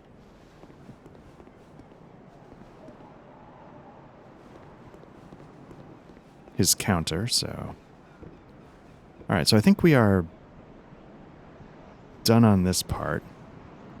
So now it's just a question of making sure... Ooh, how do you get over there? Drop down, drop down. Let's take a look. Because, yeah, I'd hate to miss anything. Let's pop a life gem just in case there's some fall damage coming up.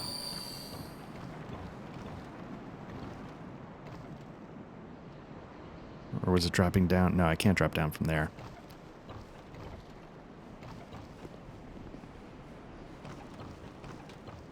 So is it a question of...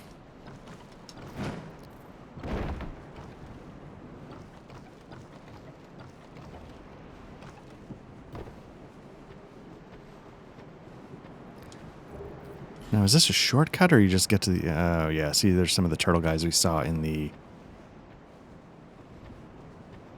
Sins of the Scholar of the First Sin version. How do I get back up, though? Oh, I guess I could have just... There we go.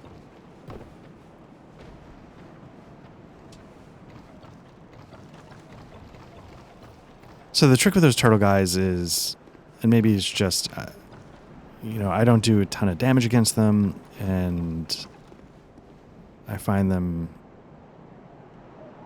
tough to fight. How do I get back? How do I really get back up, though?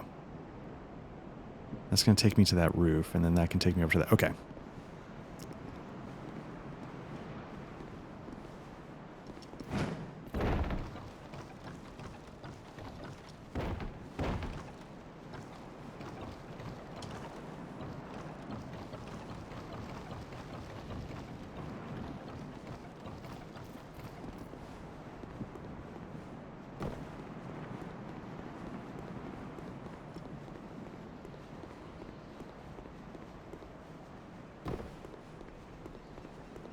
Cut back across here, and then we should be set. Now, I've got 1,600 souls. What I can do, now that I've sort of done all of this, is let me go spend some of those souls, and I can show you the penetrator. I don't know if it's a good thing or a bad thing to trigger the penetrator. Oh, wait, oh my god, I forgot. Yeah, let's spend some of these souls just because the penetrator will almost certainly kill me. It's one of those things, again, it's a mini boss that, maybe after playing all these other Elden Rings and whatever, it's going to be slower and easier than I remember, but I don't expect that. Let's level up.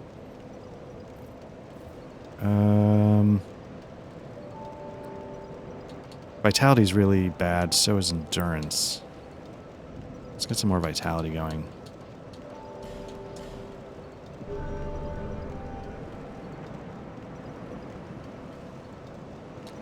While we're here, you know, we did set the guy up.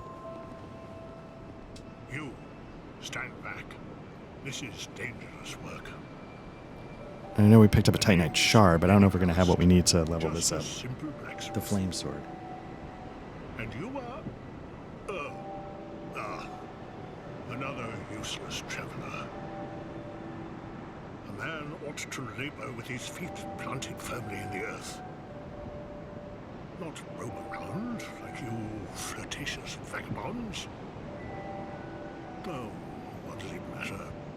Go on, show me what you've got. Your equipment. Let me have a look. But do it quick. Alright, let's see what he's got.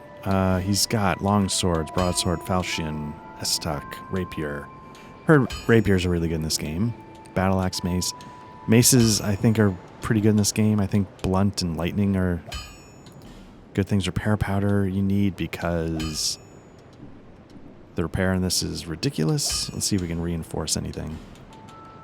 Fire longsword. We have what we need to do it. Do we have the money? Yeah. Perfect. Drat. You're worse than my reckless daughter. Don't spend your whole life in transit, you hear? So it's important to remember that his daughter's out there. Improve equipment. But don't waste your souls on useless equipment. Okay, so it's again explaining how... Now, listen, even you must. I'll be around if you make it back. It's basically just explaining the mechanics of like upgrading equipment, which we don't need. Okay, so let's go to... Nope. Fallen Giants. We want to go to the tower. And yeah, now that we've got the shortcut open... Well, you know what? I'm going to skip the Penetrator. I definitely can't beat it, so I might as well. But then the trick becomes you can't kill that guy dropping firebombs on you.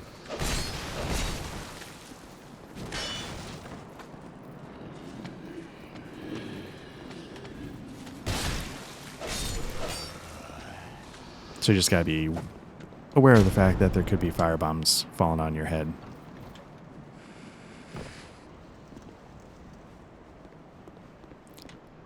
So here's one of the areas where you... Well, here, let's first talk to this guy. I think is an NPC. Can't tell if he's a patches like. Traveling all alone in these treacherous times. Well, I hope you have a very good reason. Oh, hogwash. Who am I to judge? My name is Pate. I journey hither and thither on a sort of treasure hunt, you might call it. Be careful out there. There's talk of unsavory bandits who prey upon travelers like yourself. I think he has like a beef going on with another Yes, NPC. You be cautious if you go any farther. There's treasure in there for certain, but the entrance locks from behind. I saw the same design earlier, and it's the same contraption, I'm sure. I was with this warrior, you see, and he insisted that he go inside first. The rather brusque fellow tried to swipe the lid for himself, but it trapped him inside. I still have the gent's ring. I do hope he wasn't harmed. I'll leave this one to you. I'm worried about what might be inside. I'll leave this one. Can't be too patchesy though, because he's actually not trying to trick you into it. So there's a couple ways you can go. The trick with this room is that it's a massive trap.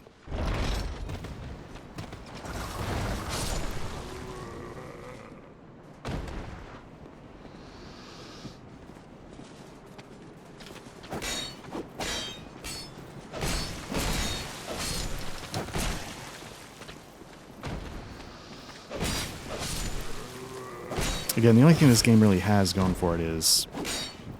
well, I shouldn't say that. There's a lot of massive ambushes.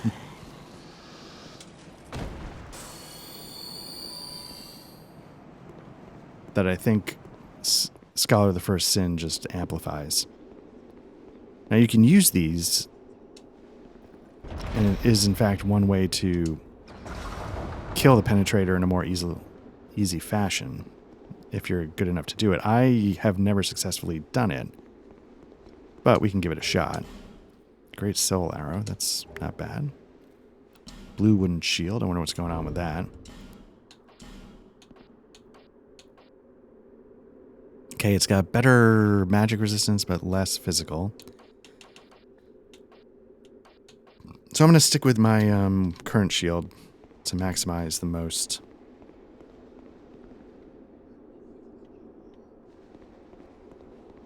So I know it might be cheating a little bit, because you probably saw when I was setting this up, I turned the brightness way up. One, that's better for streaming. But two, sometimes it's tricky for me to see, even under normal circumstances. This doesn't open from the side. Here is a Pharos Lockstone. So this is what you can do to open up like secret doors. I think the Pharos Lockstone actually reveals a secret passage there in the wall. I don't remember how to tell if there's mimics in this game, but I'm nervous about that blood stain.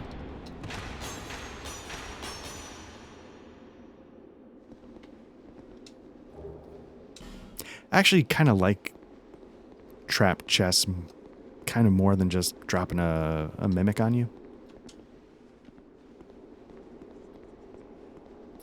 So the Pharos Lockstones, I don't know how you pronounce it. They're super useful. They're one of the things I love to have. It's sort of like having the Stone Sword key in Elden Ring. You know, you always want to have a couple on hand because you never know when you're going to run into one. So let's... here's going to be one of our first turtles. There's also a guy up there that's going to throw firebombs, except that those barrels I thought were explosive.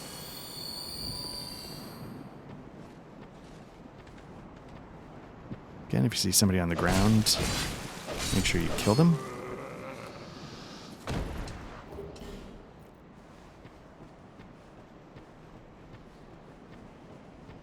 Sort of an interesting image. You know, it looks like they were saying this is an area of giants that felled and turned into trees. There you see one sort of in mid-process of that, right?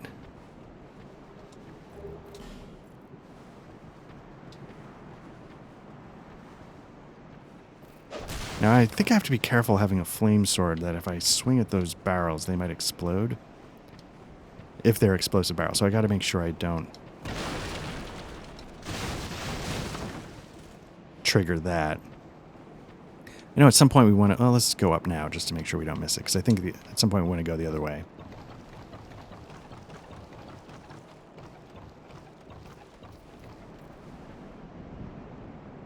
Yeah, we can make the jump over there.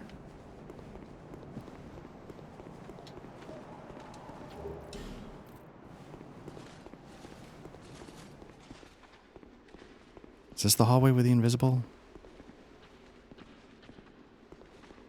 I genuinely can't remember.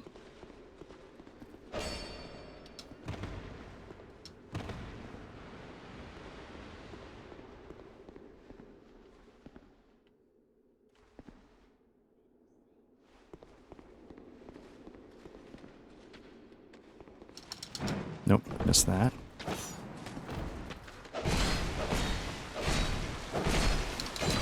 This could go badly, especially if I don't have my shield up.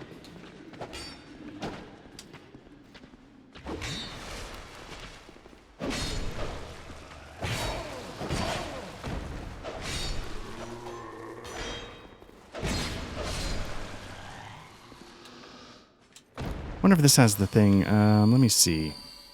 If you hold down, nope, it doesn't go to the first thing in your list. Okay. Something I got pretty accustomed to, I have to say, in all the other newer games. It's a great feature. There's still something up there, though, that I haven't been able to tackle. Now, this guy, you know, he... Basically, there's no point in getting behind him. Oh, there you go. Almost killed him, so that's good. Let me see if we can finish him off.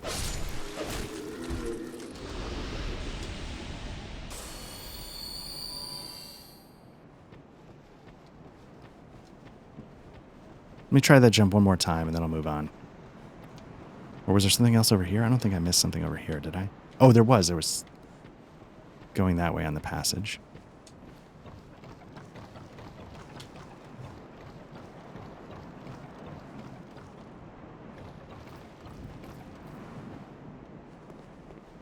See where this takes us.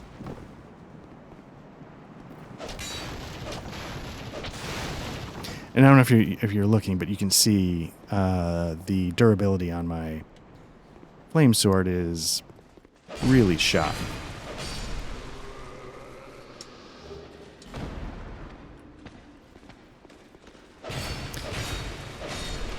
There's one late stage boss in this game that's like a dragon or something that just like drops acid everywhere, or hitting it does like acid, and so I ended up like breaking multiple weapons in that fight. It was so tedious. I was hoping to get a backstab. That's one, hopefully. Get my stamina back. Nope.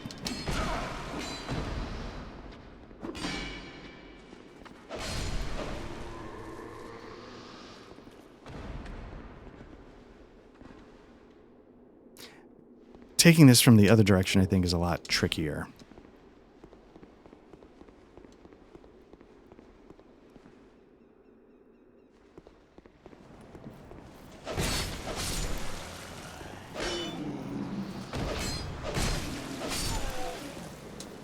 Oh.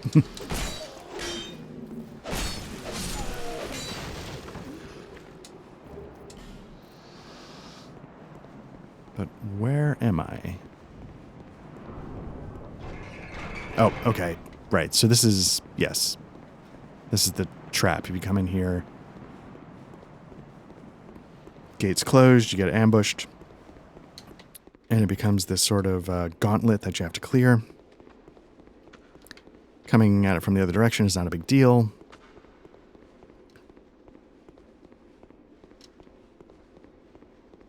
And yeah, you can just pretty easily make your way back. Can't make your way back up, so we're going to go this way and talk to Pate again and see what he says for getting through. Well, I see you managed to escape. I hope that brave warrior didn't come a cropper either. Be careful out there. There's talk of unsavory bandits who prey upon travelers like yourself.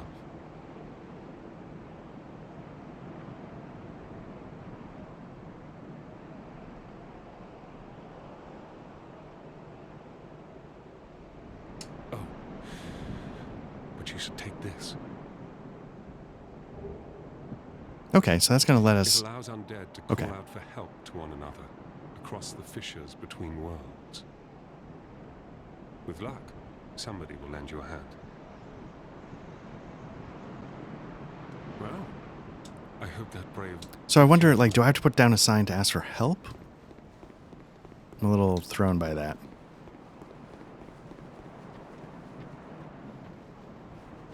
So yeah, I was trying to see if I could make that jump one more time.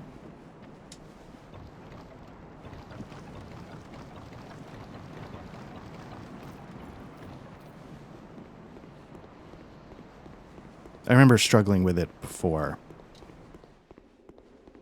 And I don't know if that struggle means there was something I couldn't quite do.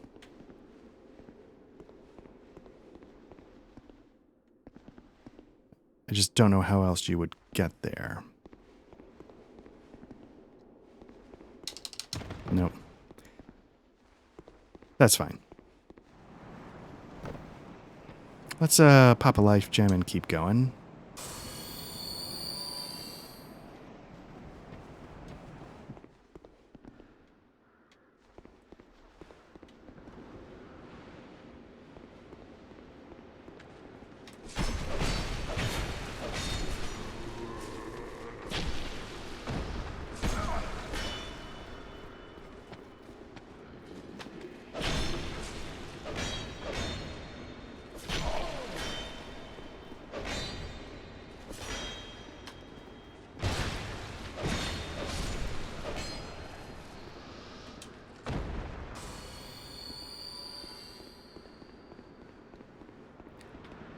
All right, so let's see.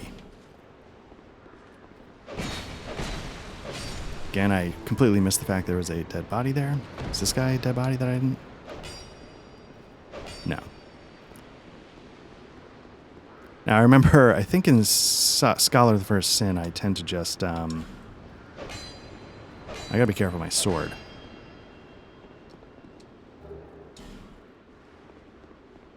In fact, I'm going to swap that out for the time being, because I think if it breaks, you actually have to take it back to, like, a blacksmith. Thought I had that key, but maybe not. Alright, so this part's a little tricky, if I remember correctly, because there's this guy ahead of you, but then I think there's somebody behind you.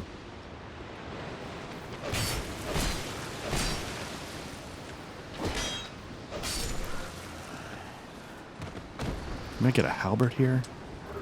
Yeah.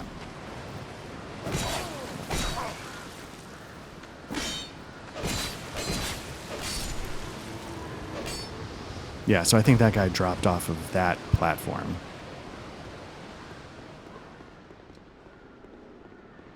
Now, I wonder why this became a gray... Oh, because it's not the... Okay. Where's the other doorway? Oh, there. Okay, that's why. All right. But yeah, now we're getting to the other side of the doors. You know, actually, I forgot about that crystal lizard. All right. You know what I think I might do... Let me just check over here really quickly. I feel like there's things I'm missing, and I don't know where to look. Like, is this a door? No. All right. So, yeah, I don't know what the best way is to figure that out, but what I'm basically about to do here is I think I'm on the verge of unlocking the shortcut back to the bonfire, so... Because I think that elevator sort of takes you down to where you need to go for the boss. There might be another shortcut if you cross the elevator, go across it, but anyway... What I'm going to do is let me get back to the bonfire. Probably should level up so I'm not walking around with all these souls. Oh, but that's going to make me need to have to jump around a little bit. Oh, this is not going well. All right. Yeah, let me climb up here and let me rest at this bonfire. And then let's switch back over. Let's see if we can get the shortcut unlocked on the other one, and we'll go from there. All right, be right back.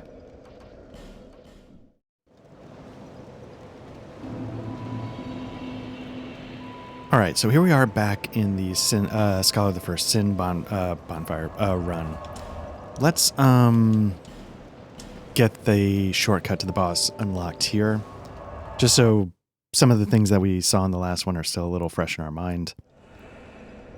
Did we open up that? No, we did not. Okay. Oh, all right. I'm still a human, so I could summon if I wanted to. I don't know if I need to yet, although I probably could to defeat the Penetrator, now that I think about it. I'd want to have the shortcut unlocked before I brought people in just to make their lives easier. At the same time, how do I not have a shield yet? All right.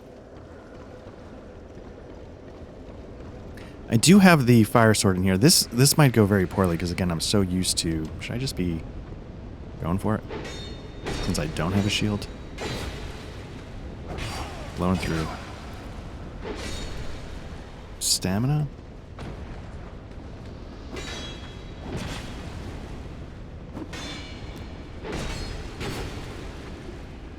It's interesting, all those attacks tracked me. I don't think there was a way to get behind him while he was swinging, which is something you can do in the Undead Burg. Did I not use a life gem? You know, Undead Burg, once they start swinging, you can go to town, right? You can get around them, you can figure it out. Here, not so much.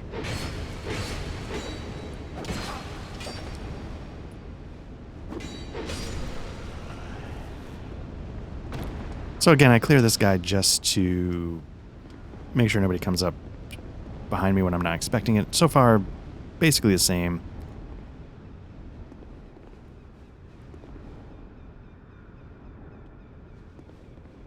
I think this guy was here.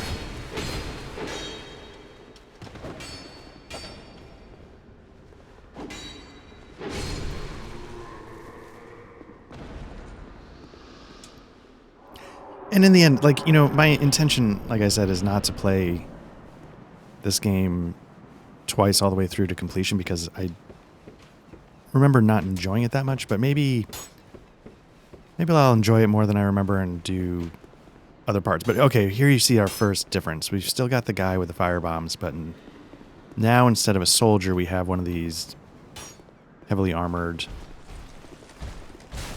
guys. And he's probably going to pound me into the dirt. Or he'll do that.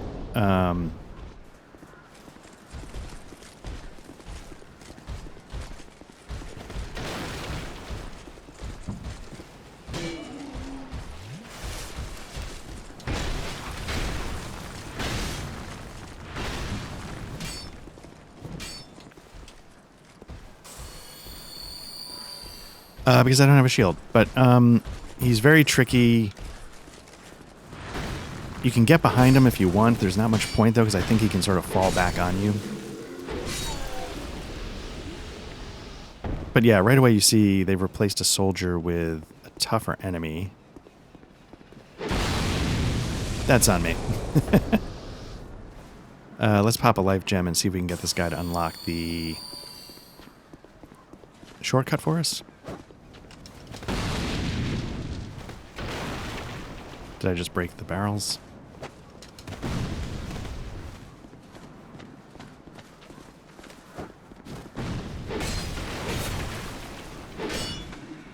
Part of my trick is I'm still learning the sort of cadence of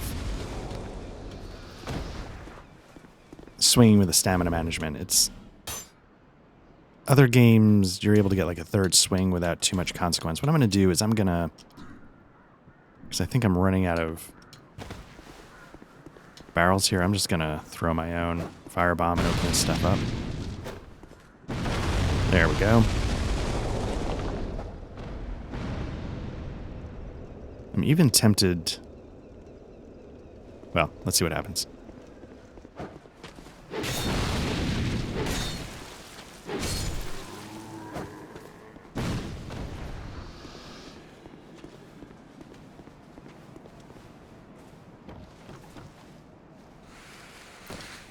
Not having a shield definitely causes me some slight anxiety. I'm just too used to having that crush to fall back on, but...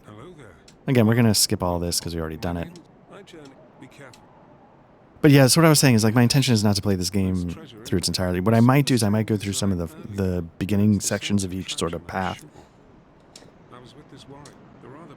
So you can see, like, how it changes and maybe draw some conclusions about which one I enjoy more. And then if I decide to do a run of this, I will stick with the one I like the most. I have a sneaking suspicion of what my answer will be, but I feel like, you know, give it its fair shake. And maybe this comparison is interesting. I looked around and I saw other people were doing comparisons where, they would sort of highlight the difference in that. So this is, not the only place to get this kind of information, but I did think it was interesting. Here's something that's different. In the other one, this room is empty. Here, they are attacking the tree, which is sort of the whole purpose of this. There's a war going on. The fallen giants become the trees. So here they are still carrying out that task. So that's kind of a nice addition, right? That's a bit of a... gives this room a little bit more to do, and it adds a touch of lore, I guess. This is still mostly the same. I thought this guy turned into a turtle.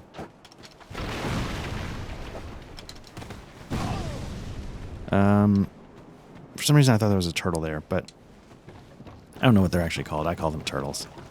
So let's head up. Let me try that again. Let's head up here. And we're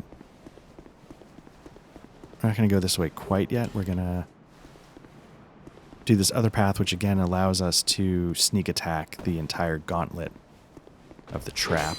How's my sword doing? Could be better, but it's not bad. Let's pop a life gem just to be at full health. I feel like at the life gems at some point you end up just swimming in them, so I'm hoping that's going to be the case. Now, last time I thought there were 3 guys down here at the base of the stairs.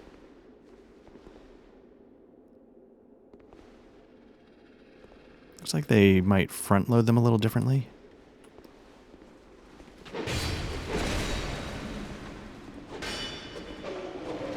So what that I think keeps you from doing is it looks like they also all aggro.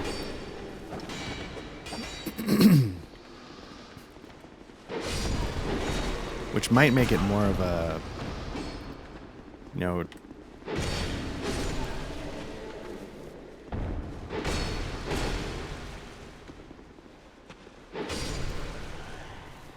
it might negate the advantage of coming through the back door a little bit. I'm not sure if that's actually true, but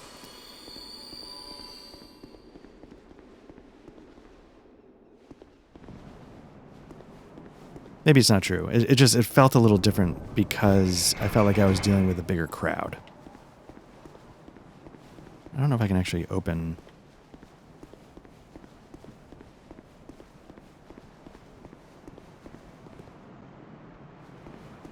I don't know if that makes sense. It felt like I was taking them all on instead of separating out the ones here on the stairs from the ones closer to the door. So now we have a couple options. You know, we can, continue forward, but we can, finish up what we were doing here with Pate now that we've escaped. Because then he's going to give us the white soapstone. Just make sure we've... Okay. Can we open this now? Not that it matters too much. Did I do this room in here? This room I thought I remember being different.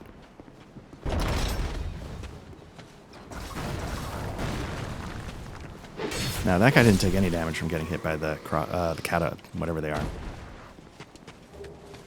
Oop.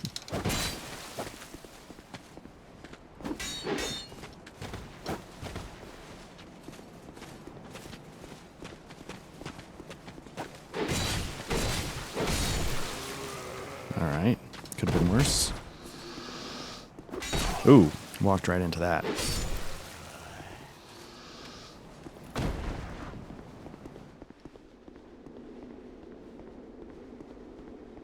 That basically felt mostly the same, right? Can't tell if it changed the type of soldier in here from the base grunts to those guys. Blue wooden shield. Do I have the stats I need to equip that? Because I would love to get something going. I do. It's better than nothing is sort of my opinion. Pop a life gem. We'll check back in down here. I think this is all going to be the same. There's the ladder. I just wanted to make sure I could get back up because I forgot. But again, this is going to be one of those things where you need a Foros lockstone. There's a trap here that's going to shoot crossbow bolts. Or is this poison now? Oh, interesting. So they changed that trap from a crossbow trap to a poison trap. I think the same rewards. Still don't have the Pharos, that's what it's called. Pharos lockstone. At some point as I get more money, I'll start. Because I think they actually cost $4,000.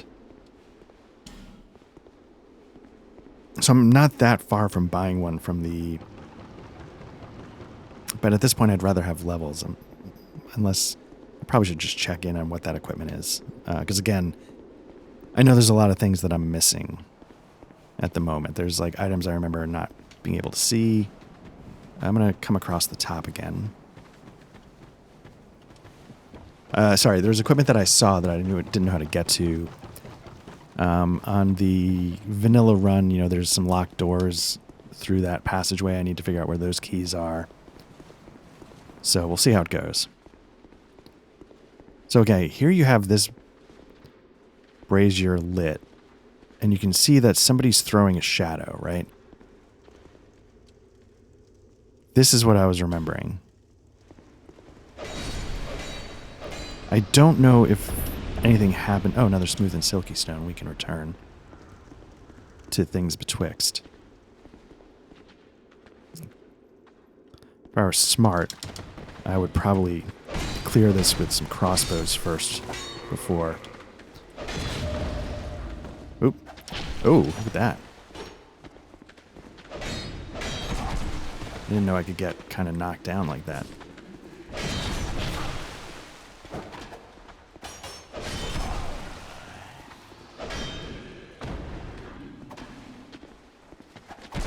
Oof.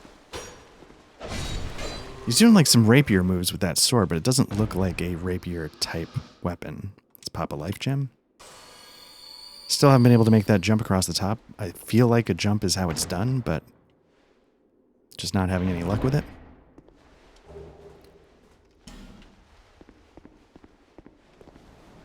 I think if you drop down here, the advantage is you land on the wagon, and that means you don't take any fall damage.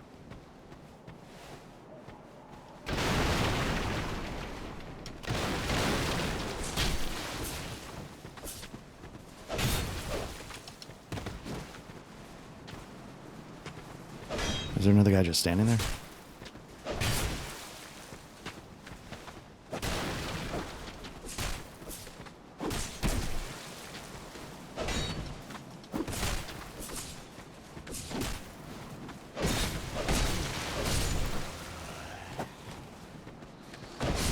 Gotta be very careful because, again, I'm surrounded by explosive barrels with a fire sword. Alright, let's see what's changed here, because I feel like this is one place with some changes. Still don't have the keys.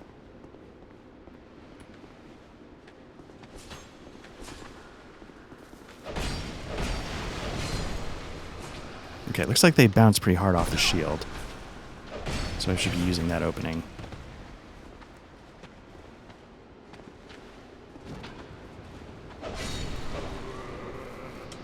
Again, pop a life gem. I'm really hoping at some point I end up with like just dozens and dozens of life gems. Like if I actually get decent at this.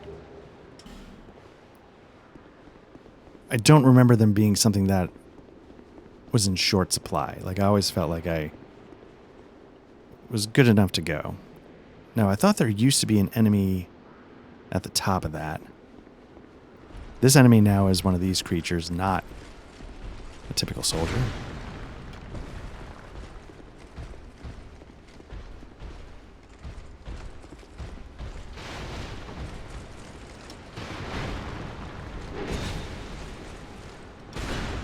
And I don't know how I feel about that. Just blanket swapping out some soldiers for this doesn't feel very elegant, but at the same time, you know, strategic placing. Oh, did I miss that? In the last run?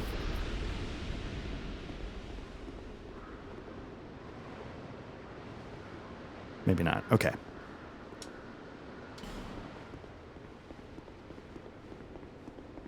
So I don't quite know what to make of that, because what it essentially does is, and I think we're going to, I guess they're not going to put one up there if you're trying to deal with like a power turtle. See, there's much more. Look at that. That's different.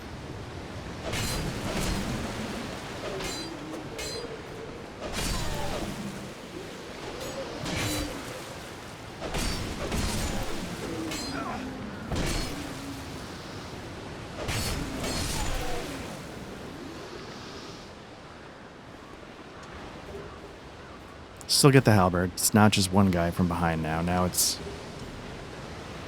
whole gang squad. I've got to swap out this sword so it doesn't completely break. We're going to go back to the classic broadsword that got us most of where we were in the beginning. And let's come over here.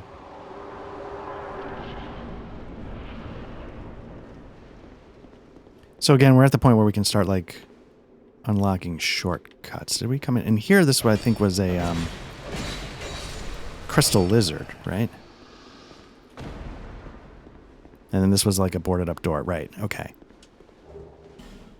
So they swapped out. Let's check out that large leather shield. I don't know if that was something we got the last time. This is do 85. That's going to do 90. And I think we still have the... So here we go. This is going to be a little bit of an upgrade. Still basically fast rolling for all intents and purposes. I don't know if the iframe calculations are worse, but I'm okay with that.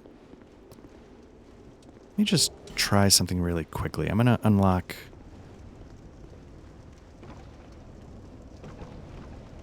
Huh. Nope, I thought you could get across, so that might be my mistake. So here we go. Let's unlock the shortcut. Like I was saying, I don't know if just swapping turtle people out for soldiers is necessarily all that elegant. It is of a way to ramp up difficulty. And again, part of my... I don't know if complaint's the right word, but I think I was saying this, or maybe I was saying this on a Darklands stream. I lose track of where I talk too much, but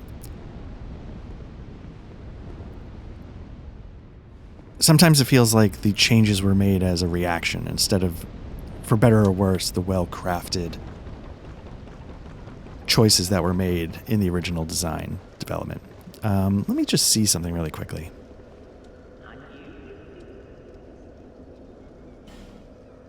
She might not have... Yeah, she does. Let's do it.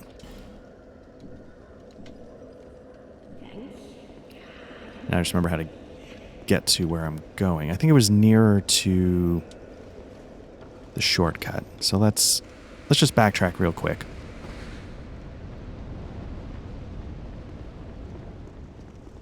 And let's just check out what's behind that stone. I have real trouble leaving something undiscovered, so to speak. Yeah, it wasn't here. Was it? No.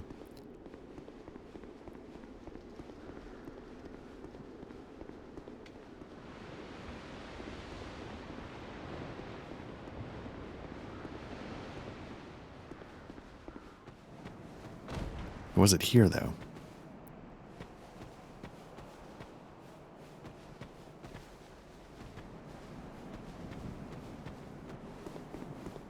Oh, it's back. Okay, yeah.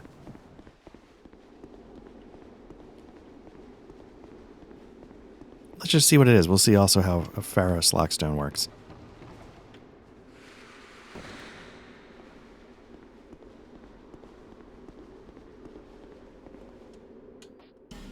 So again, you put this in here and it's going to do something. In this case, I believe it unlocks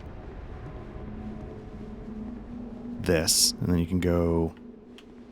But again, they put the message right where you need to...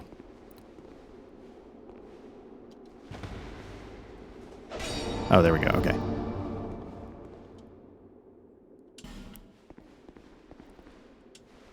See if it's trapped. I'm going to just sort of roll back like a maniac as soon as it lets me. No, it looks like it's good. Here we get a... Oh, okay, so this might be worth doing in the other run. Chloranthy ring, I think, is going to help us with stamina regen. Titanite slab. Okay, that absolutely is worth it. Let's get some rings going. One of the nice upgrades to this is the first time you can put 4 rings on.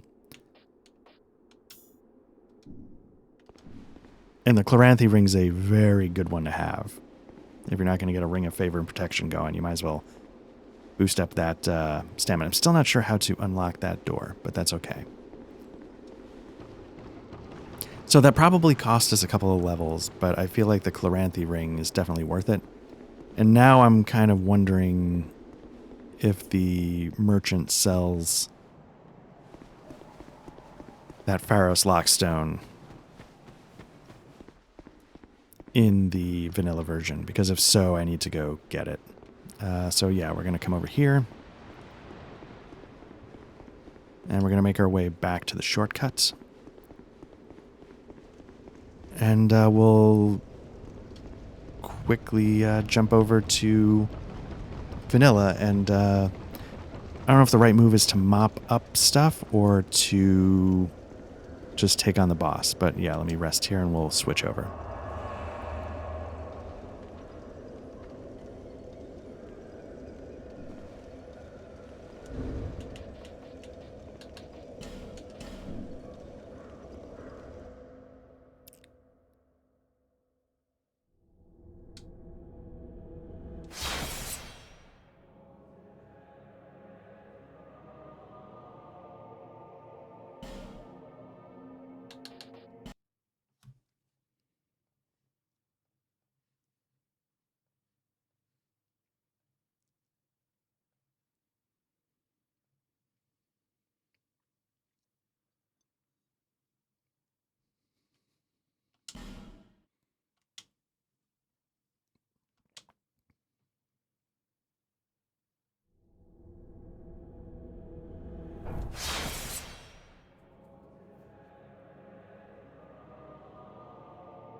Okay, so here we are back in regular. Let's see if we've got...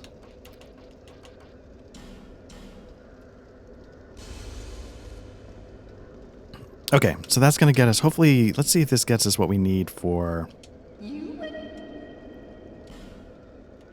Basically, does she have... Yes, she does. Great.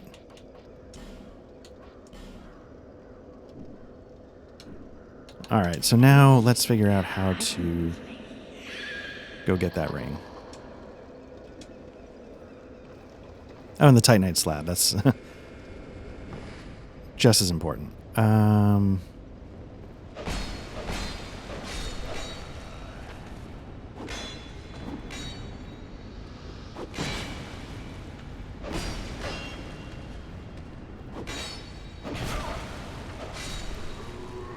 Okay, let's head this way, I think.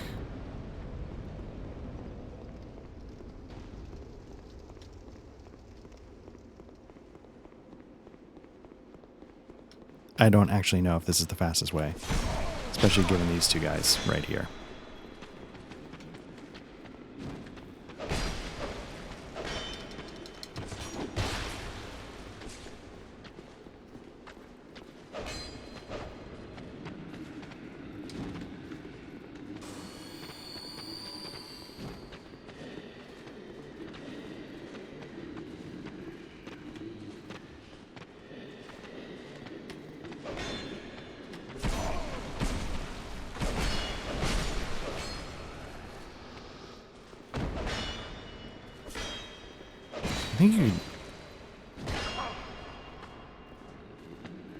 I thought you could knock those braziers down, but maybe not.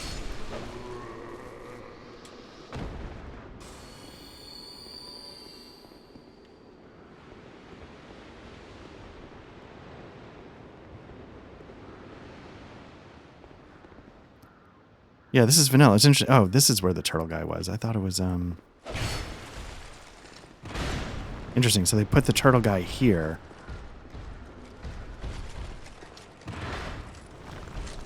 And made him... Yeah, I had it completely backwards. All right.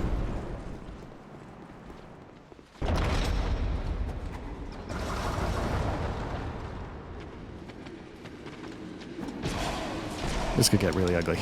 I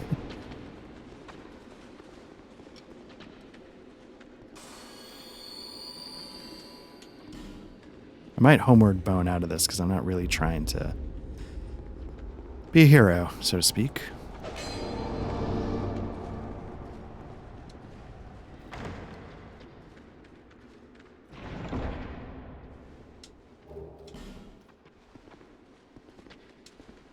Now, there's one level in this game that is just riddled with Pharaoh stones. It's sort of a way, like... And I'm not sure how much of it is actually worth unlocking. All right, let's homeward bone.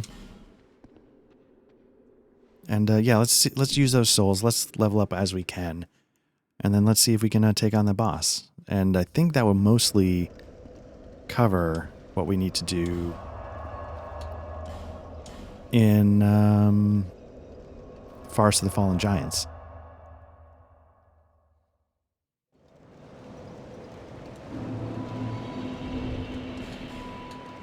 Now, does this have the thing where it lets you use... There we go, yeah.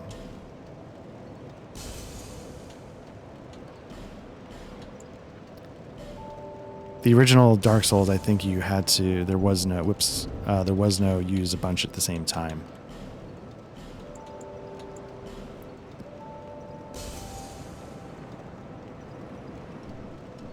All right.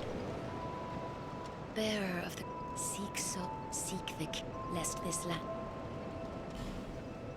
I don't recall if I boosted my flame sword in this one. Okay, so vigor is your hit points. What's vitality?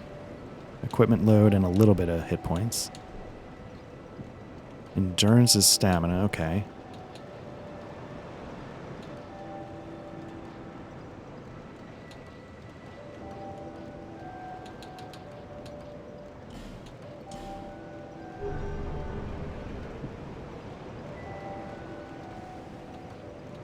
Let's see if I've got what I need. Make sure my swords are doing the best they can. I knew.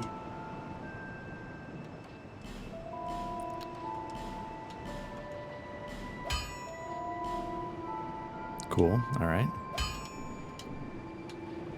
I'll be around if you make it back. Still no merchant here, but the other merchant... Well, I don't have any... I was going to say maybe I should be buying life gems, but I don't have much money, so... Let's rest, let's travel. And let's go down the elevator, because I think that's where the boss is, and we can start to wrap up part 1 of this, this cage match before we pick one to stick with.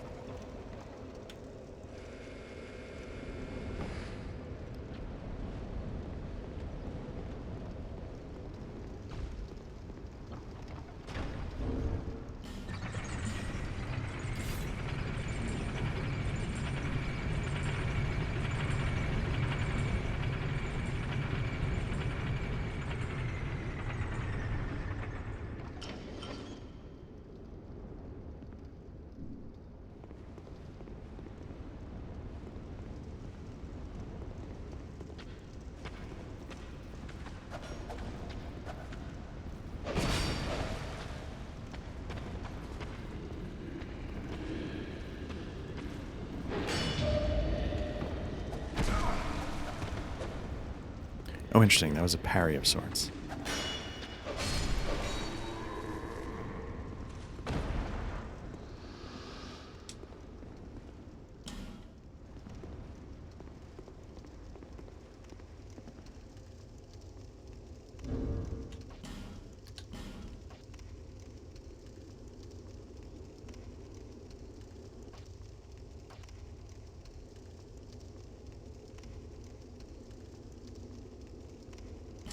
You know what, let me burn one of these just to get my health maxed out. I'm curious if there's actually anybody that can help out. Oh yeah, Pate. Let's give it a shot.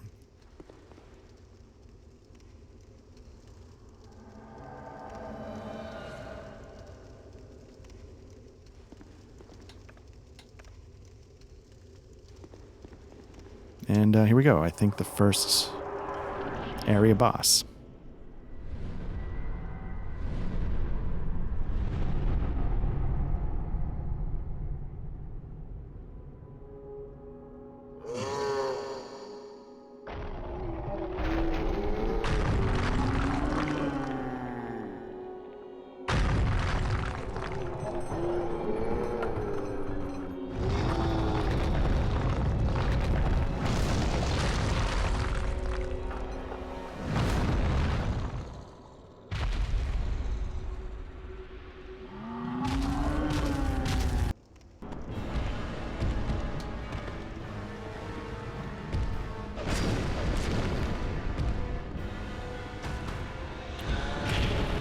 I don't remember this fight too well, but it's a typical, like, watch out for stomps. Like, there's a boss like this in Elden Ring.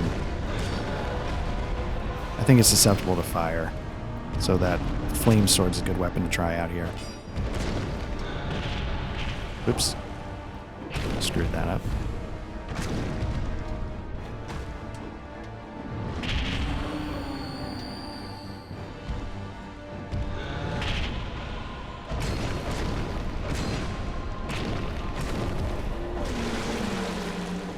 I think we're in phase 2. He rips his arm off so he can use it as a club.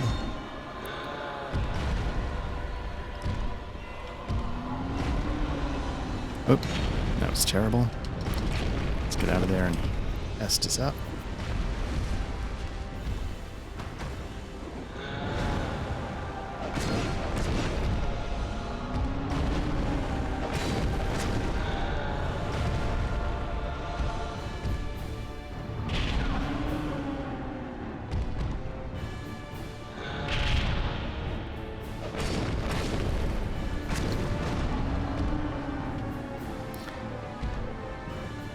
It's not very comfortable with him in the corner like that. I'm trying to get behind his feet. But if he starts to step around a little bit, I don't have much room to work.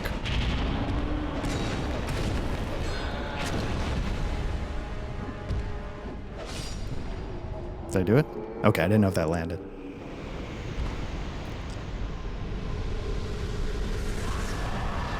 So is that the key? Maybe that's the secret. That key has been what we've been looking for the whole time. I don't know if there's anything else to grab. I thought there was something with that elevator. Maybe I just missed it. Or does it unlock this? Nope, still not. Thought there was something you could do with this elevator. Let me see if I can pay attention a little bit as we go up.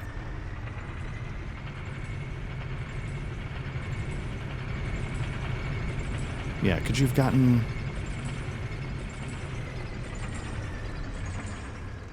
Thought you could... I guess not. Oh, this is what it is. Okay.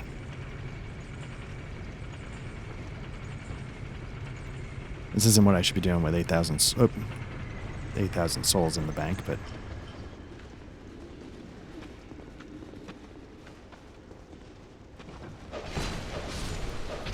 Let's see where this goes real quick.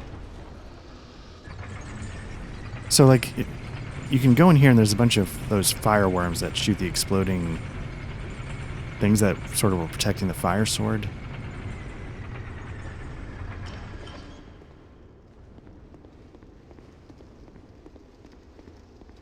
Wait, is this where we just came from?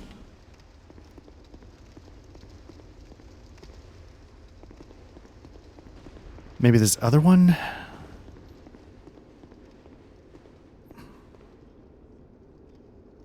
I don't know which one we came down on.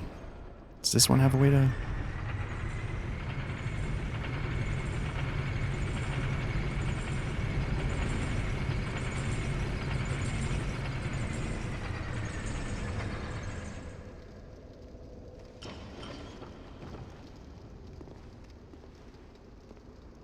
Alright, maybe it's just a way to...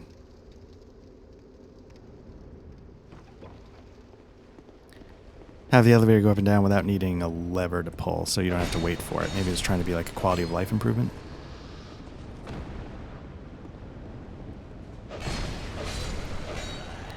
Just curious what this, Okay, there's one unlocked, so... I guess this is a sort of shortcut.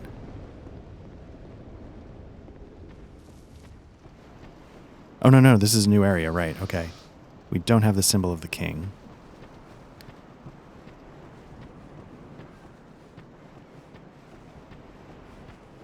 I actually don't remember what the symbol of the king is, to be truthful.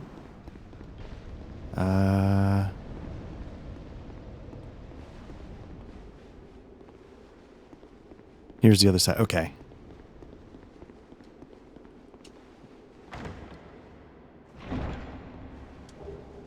Ring of Restoration. Let's see what that does. Again, it's nice that in this game you can equip 4 rings instead of just 2. I'll take that. It's like having a hint of life gem going on at all times. That's good. There are a couple other doors I wish I could check on. There's one...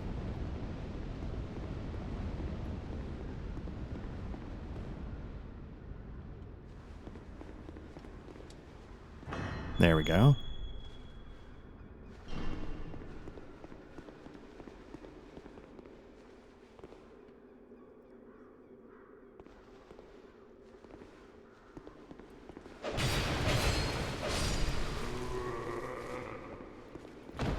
This is a bit of a gauntlet, I remember that.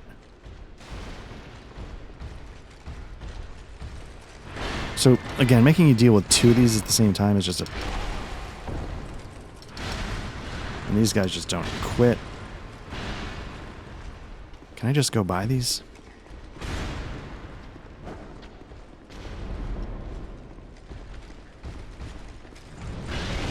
Yeah, so that's their reverse. So it doesn't really help to get behind them. More torches, but I don't care.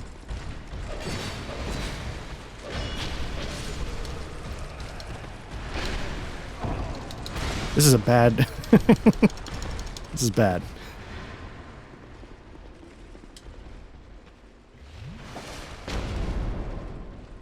Alright, let's see if I can get past these guys. Because I think what I need to do is I need to smash this door. Or I just need to open it like a normal human being.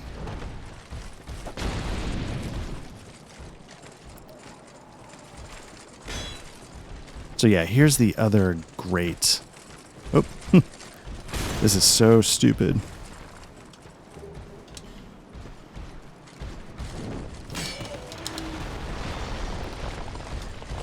Nope. What I need to do is I need to homeward bone out of this. This is a little crazy.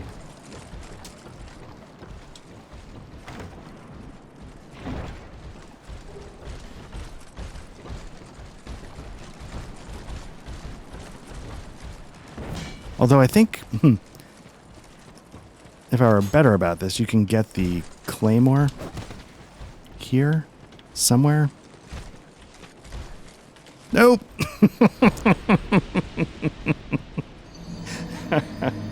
Oh, that's a lot of souls to be stupid with. Oh my goodness. In my panicked running around, I don't even remember how to get there. Nope, I don't want to do that.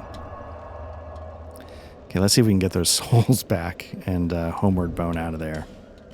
Let's do this. We don't need this so much as we need this. Oh, if I lost those souls, I'm going to be so annoyed.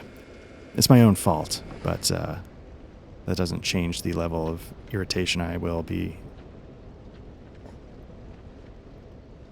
experiencing. So what I'm going to do is I'm going to let this guy come first.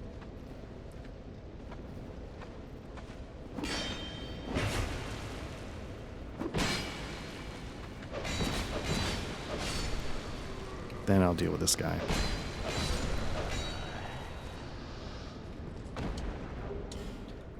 That is brutal. So I got some armor though, didn't I? I don't know if it's worth anything, but what do I have here? Falconer armor. That might be pretty good. Leather armor.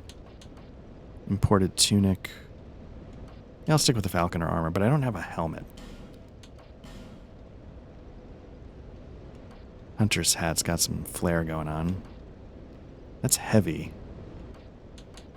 Let's do the Hunter's hat.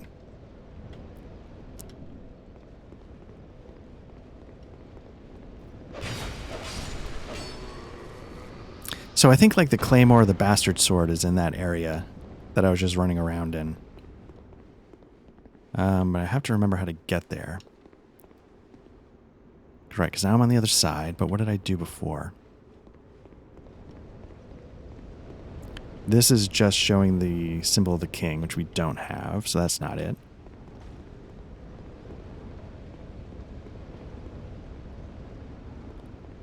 Oh, right. There's the doorway when we went down the stairs. Or yeah, okay.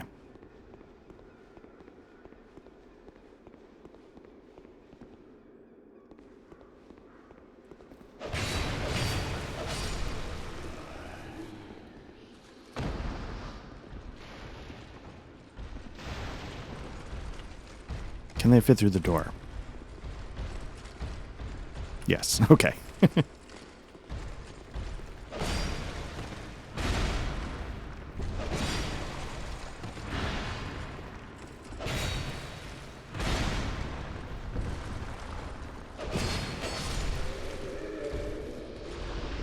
Again, if I was just a little more patient, they're not terrible. They're just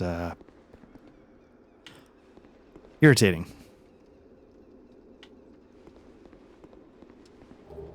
Because everything in this game is sort of designed as a time sink, time taxing gauntlet.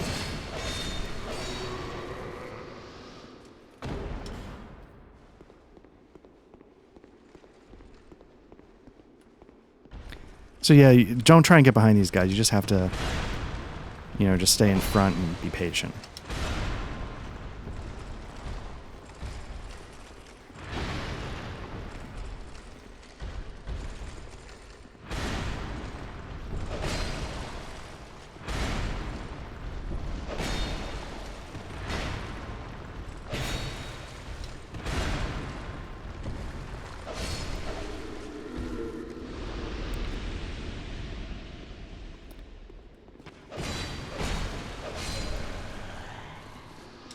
Okay. So the trick is there's a lot of these turtle guys here. And I thought either in this building or on top of this building is a claymore, which usually is like, you know, I probably said in some other versions of this stuff, like it's one of my go-to weapons, like especially like my early Dark Souls career. I don't remember it being that good in this game.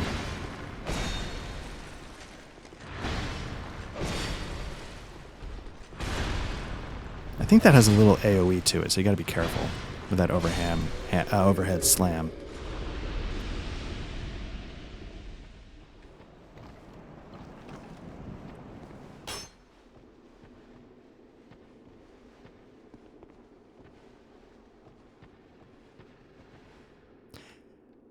This feels like a dick area, so I'm curious how they make it even more of a dick area in Scholar.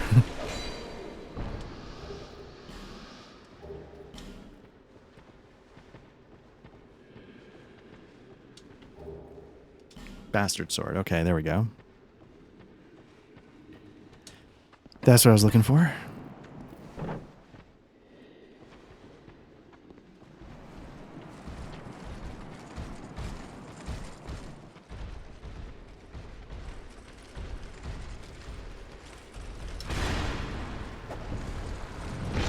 Oopsie. Ugh.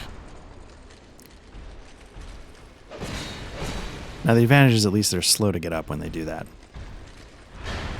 Nope.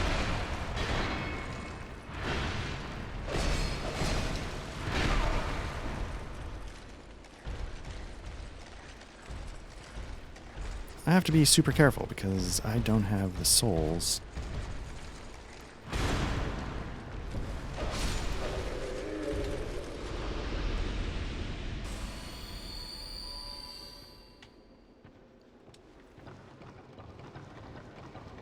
So what did we find up here? We found the bastard sword, which I don't know if I care about. Oh, crap.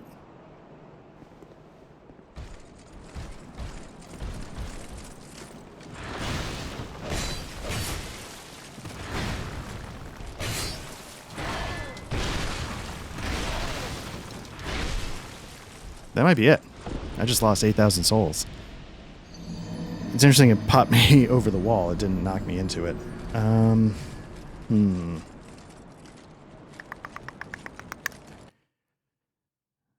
See, now I'm angry. Let me think for a sec. Do I...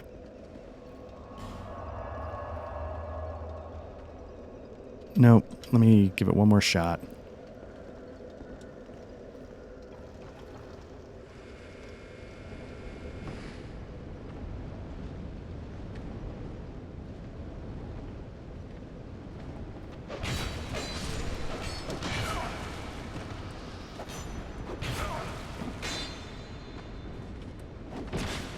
Oops.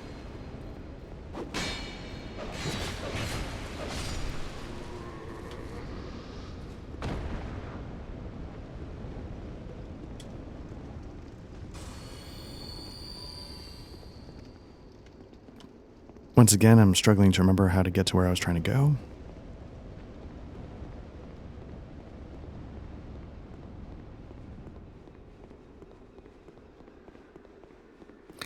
So what I'm trying to decide is, do I need to do this with the other run? Technically speaking, you know, yes, because I want to see what's different. Potentially because it might be different equipment. See, they're both coming.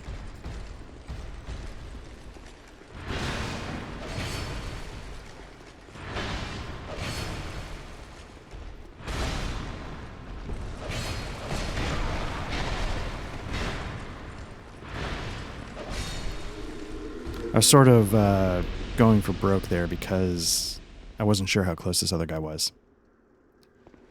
But he seems to have backed off, so...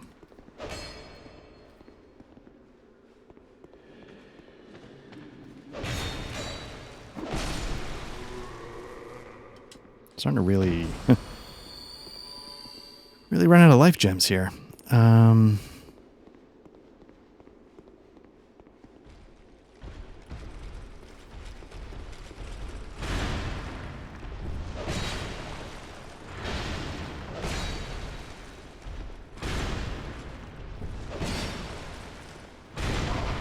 sort of this,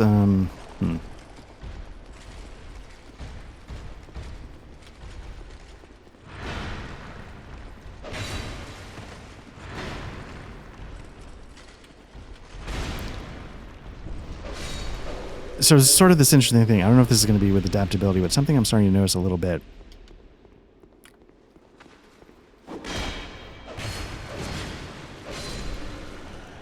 Coming out of guarding with your shield, there's a delay before you start moving at normal speed. So I think I'm up top, so I'm going to skip. And I think I got the stuff out of the...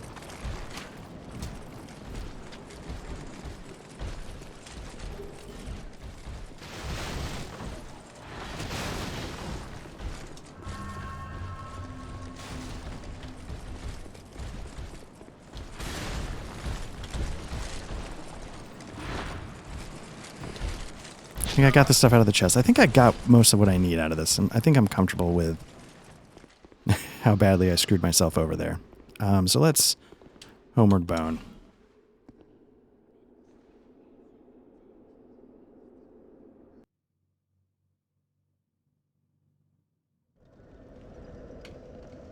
You can see now the merchant's gone, so we've... And let's travel now back to Majula. See what paltry levels we can get, and then we'll switch back over to Scholar of the First Sin, and because I think that mostly covers what we need to do. Seek the king, lest this... So again, you have Vigor, which really well, that goes up by 30. What does Vitality do? Goes up by 2, but it does your equipment load. Endurance does both. You know, again, like I've said this word before, but inelegant is where I land on some of this because, you know, just pick one to upgrade one. You know, you don't need, do you want more equipment load or do you want more HP and stamina? Like, just, it doesn't need to be that complicated. Sort of, maybe I'm not using this expression correctly, but, differences without distinction. So... All right, now that we've done that, whoops, wrong button. Let's switch over to the other one, and we'll be right back.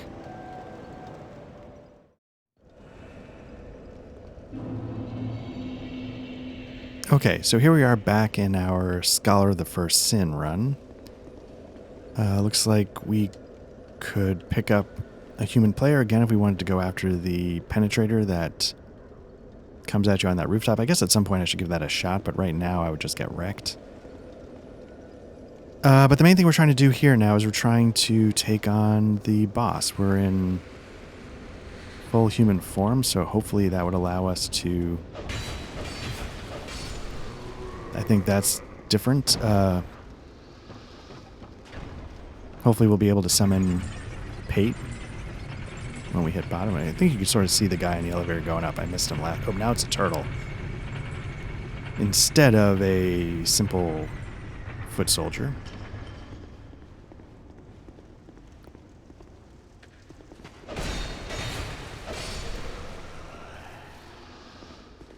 Got a couple people here that we can have help. I wonder, let's small and big. I wonder what the difference is. Let's get our fire sword going again because there's a little bonus to fire damage. Who is this? And who is this? Let's bring this guy in. I don't know. Sellsword Lewitt. I feel like that is an NPC.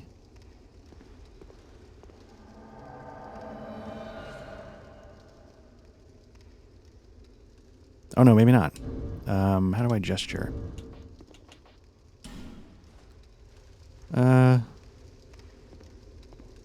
Let's go in. So his build going on there is pretty... you can guess, a pretty tanky build, right? I think we've already seen this, so...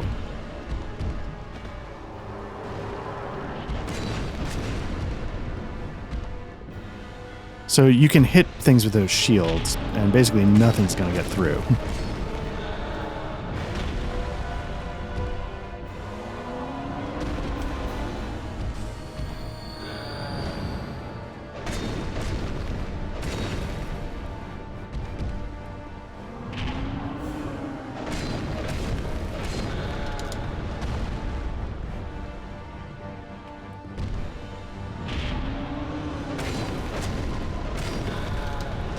I don't know if he's actually doing much, though.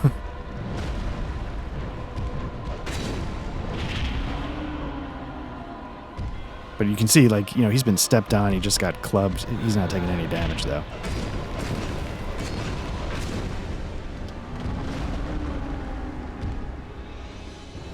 Going into phase 2, where he rips his arm off to use it as a club. There he goes. He just took a swing with a shield.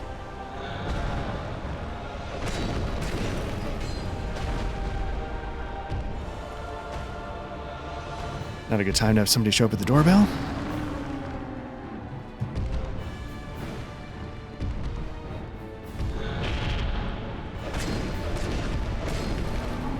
Nope, just walked into that.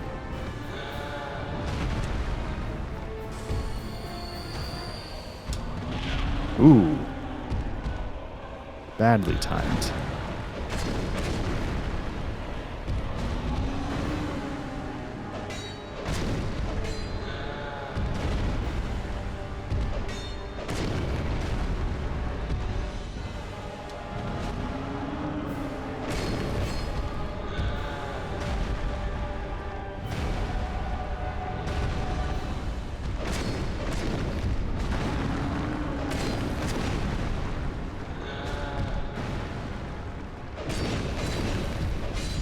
There we go. Let me go check the doorbell real quick. Apologies.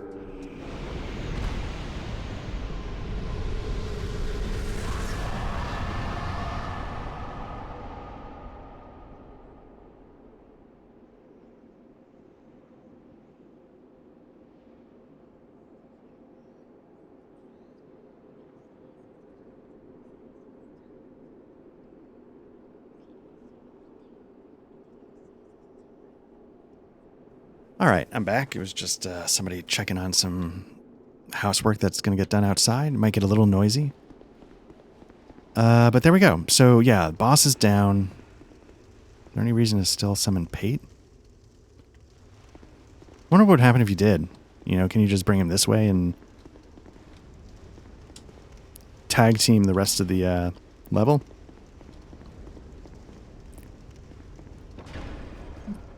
So in theory, we got the soldier's key.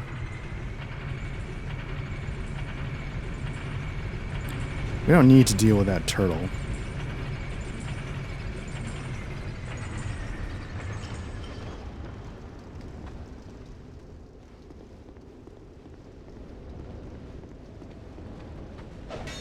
Yeah, it's not quite the range I thought it was.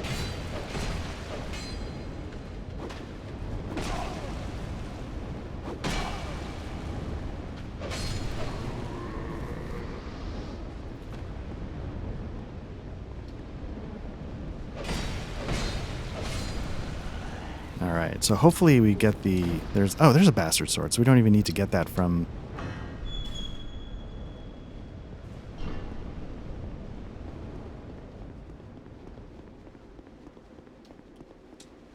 I'm hoping this is the chest that had the ring that had the life ring. Restoration, yeah.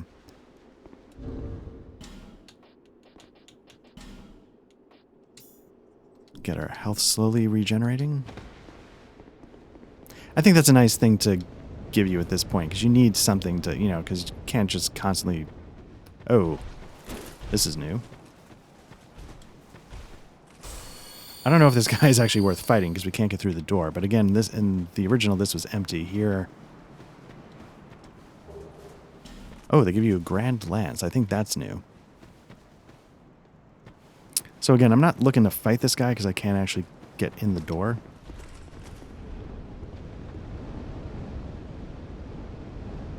So that's all good.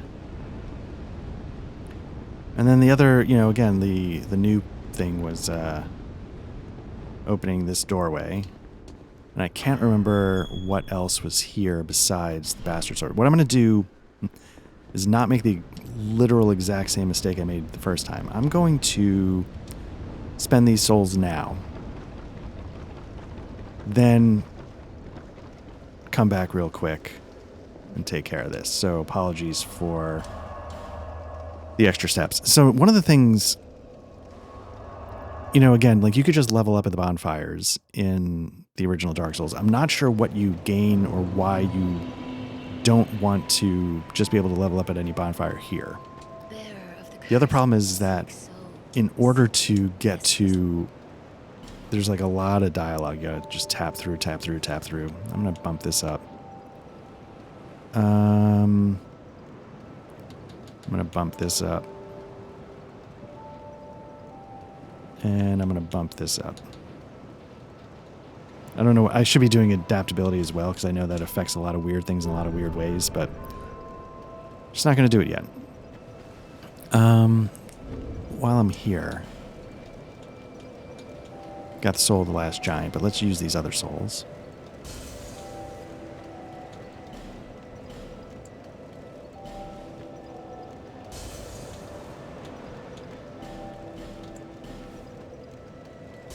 Because if nothing else, I think we can bump our sword up a little bit. But if nothing else, we'll definitely get another soul or two out of it.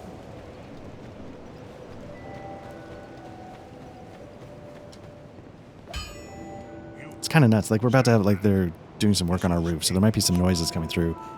There's also, like, for some reason, like, tons of dogs going nuts in the neighborhood. I don't know why. I'm hoping most of it's not coming through, but,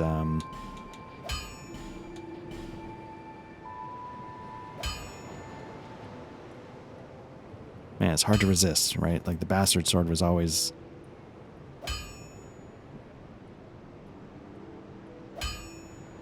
I like the bastard sword. I just don't remember it being very useful in this game for some reason. So let's leave. Let's finish spending these souls. So already our characters are not in parity because I was stupid in the vanilla version and used that learning experience to be less stupid here. Let's do some more of that. I don't really care about that. Let's do some of that. I think I'm done, right?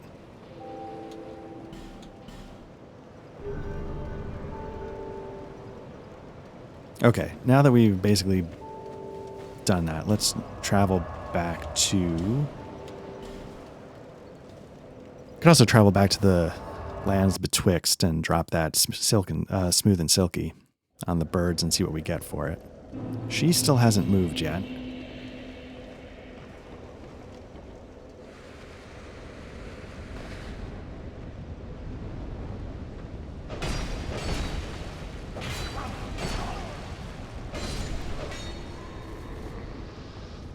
So yeah, it looks like they moved that guy from over there to that doorway. So I think the idea is that he's more likely to get behind you. It's a little bit more of a sneak attack. Again, it's done to make it sort of like a cheap, what just hit me kind of thing. It's telling you can drop down.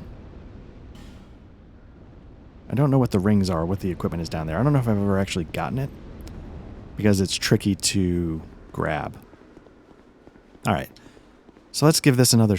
You can see it's actually darker here, right? To the point where they want you to... You know, let's summon them. They want you to have to use a light. So here they're trying to make the gameplay a little more... So you can see he can cast a light spell.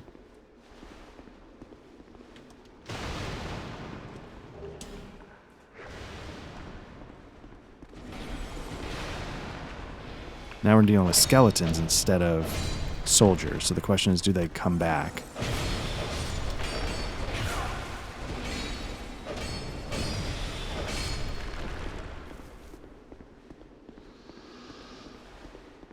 Because I remember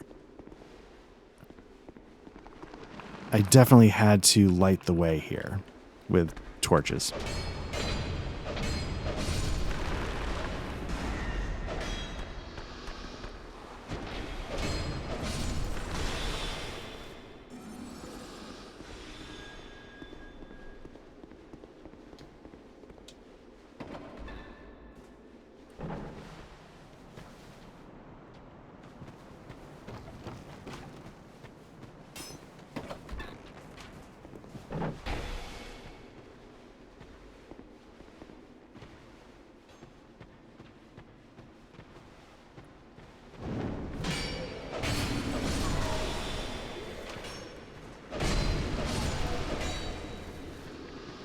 So it's nice that this guy's here.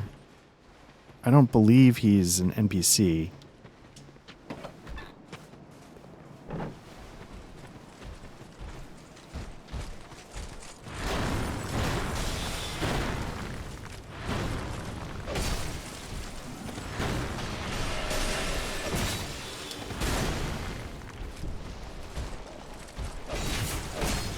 Oh, I did not time that well. Thought I could sneak a... Got greedy, basically, is what I'm saying.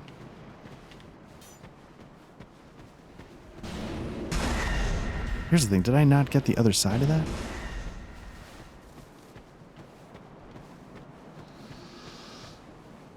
It's nice that there's some help here.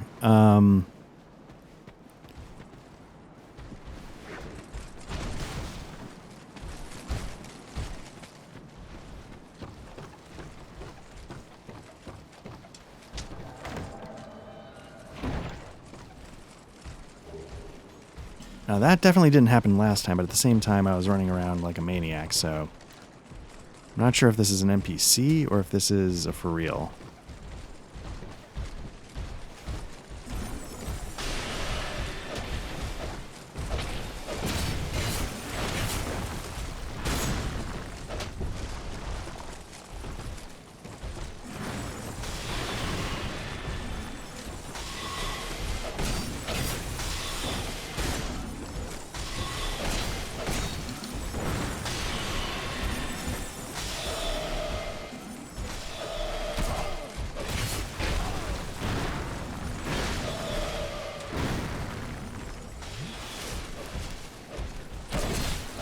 Okay, one down. I don't know how my friend is doing.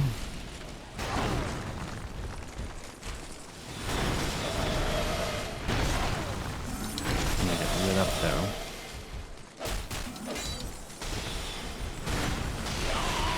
Yeah. So it's a lot of souls, but wondering what to do because, again, the darkness means you need to light the way, but I did get the stuff that I need. Let me see if I toggle light torch. So you can see I've picked up a couple of torches along the way, so now I'm doing 20 minutes worth of torches instead of...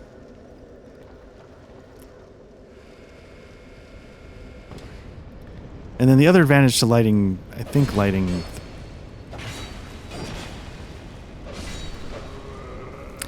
things along the way is you can use those to light the torches to get closer. So you can sort of chain together, you know, you can set light, so now I can light it here so I could use a shield to get to this point.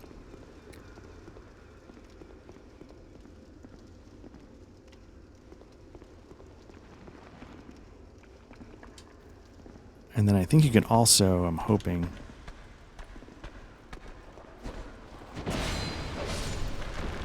had some bleed effect going.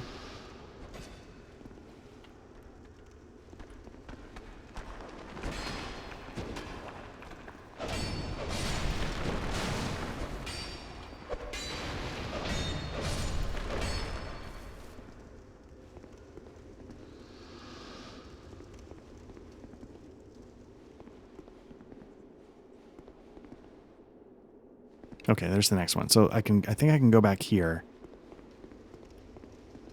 Light torch. And you can, and I think once you light them, they stay lit forever. I think even if you die, you know, if I ever come back, I think these are permanently good to go.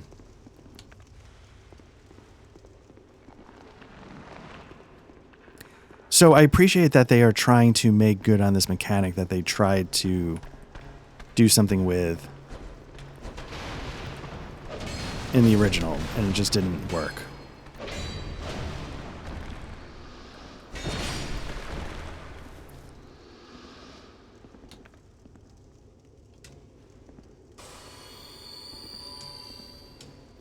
I'm not sure for my personal taste, and this could, you know, I could be completely, obviously it's my opinion, could be completely wrong. I'm not sure it adds a ton. I just need to light this stupid.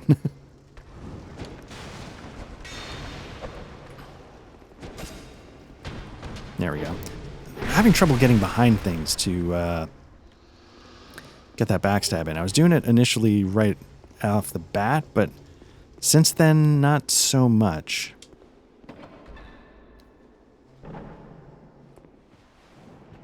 Again, I managed to make it all the way around. I don't know if I can get a... I think sadly I gotta go up and around.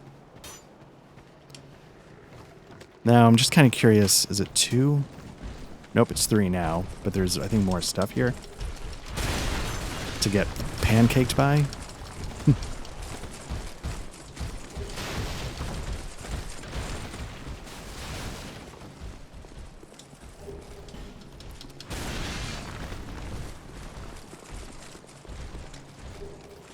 I don't know if I actually need any of this, to be honest with you.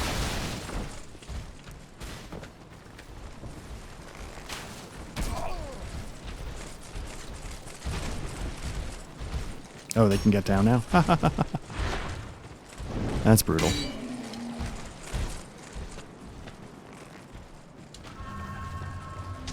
I'm trying to pop a life gem. Armorer Dennis is probably, I guess, an NPC that...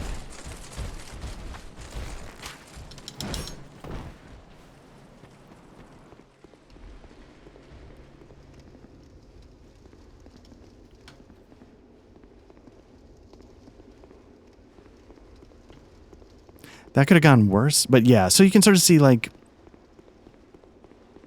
I don't know what I think about this mechanic overall.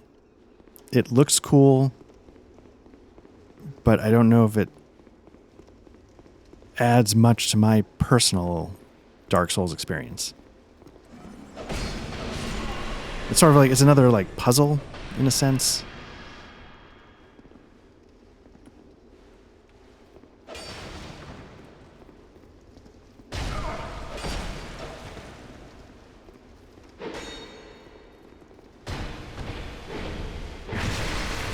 So you can see I didn't do that much damage.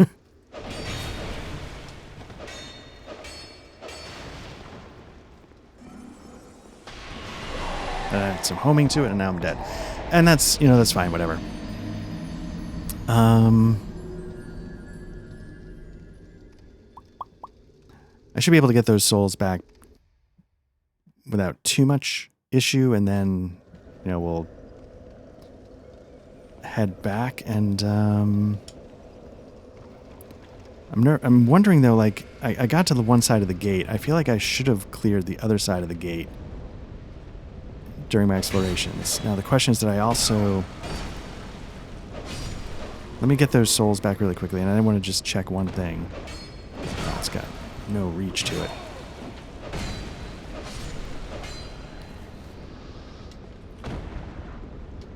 So again, yeah, you see it stays lit.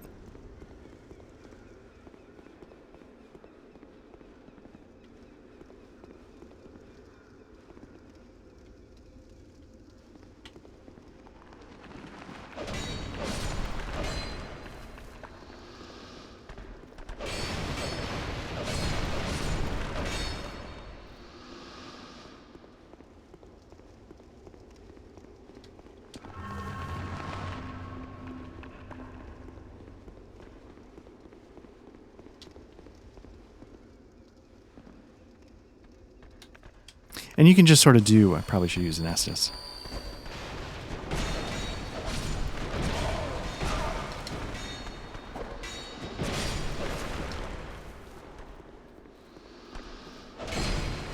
Nope. That's okay. Every time it gets closer to the door, it gets that much easier to recover my souls. There's one other place I wanted to check really quickly.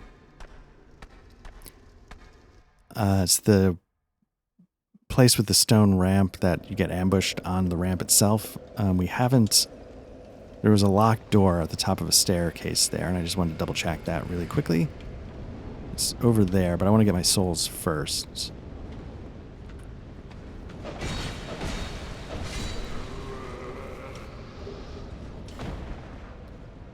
Yeah, I'm having the 1, 2, 3 swing of these swords. The third one comes slower than I'm expecting. I expect it to be a bump, bump, bump, and I constantly just bump, bump, pause, bump, and that's I need to adjust that because it's making me get hit more than I should be getting hit. Okay, let's get this and get out of here, hopefully.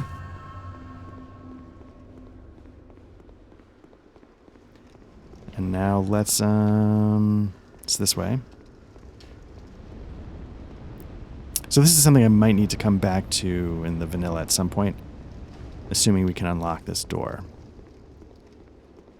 Now, if I remember in one of these, there's probably an ambush of 2 or 3 soldiers right on either yeah.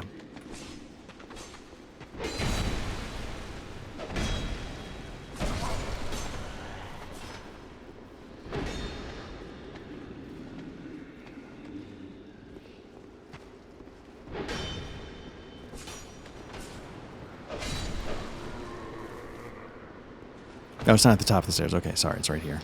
I'm hoping the soldier key... Yes, so I'm going to have to come back... take care of this.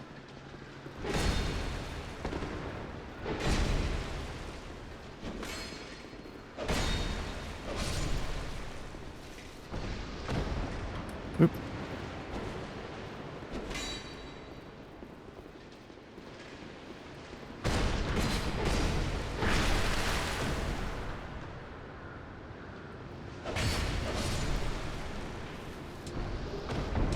Okay, Royal Greatsword. Not bad, I guess. So up here is... we haven't encountered the Penetrator yet. This is the second place you can fight him. And if you can get past him, you get sort of a way to get to the next area. Like a sort of a back door to the next area. Now, I don't know if that helps you at all. If it's one way is better to get to that area than the other, but yeah, right in there. So, and there's a trick to it that I can never pull off, so that's the other problem. I don't know if I can beat him one-on-one, but there's a way you can shortcut that fight that I always screw up. I don't think you can get over there. Okay. So yeah, what I'm gonna do with this guy is I'm gonna run him back to Majula, level up.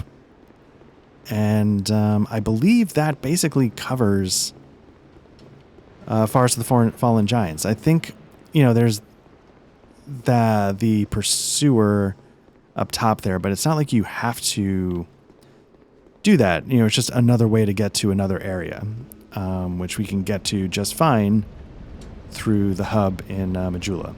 So, yeah, let me make sure I don't lose these souls.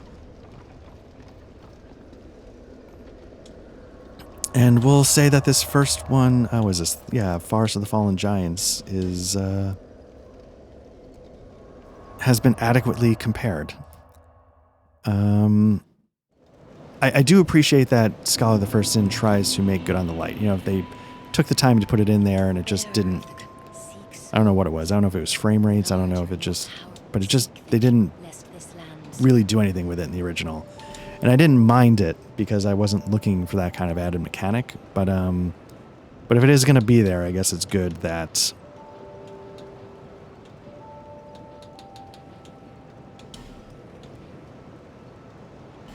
I guess it's good that they made it count a little bit. So, so yeah, so I think the next one we'll try, I forget what it's called, but there's like a water world, and we'll give that a shot and see how it goes. So yeah, thanks again.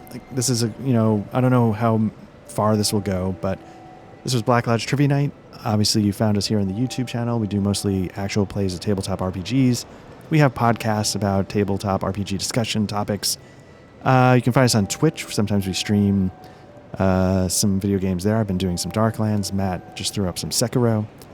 Otherwise, you can find the audio versions of some of our stuff wherever you find your podcasts. Just search for Black Lodge Trivia Night.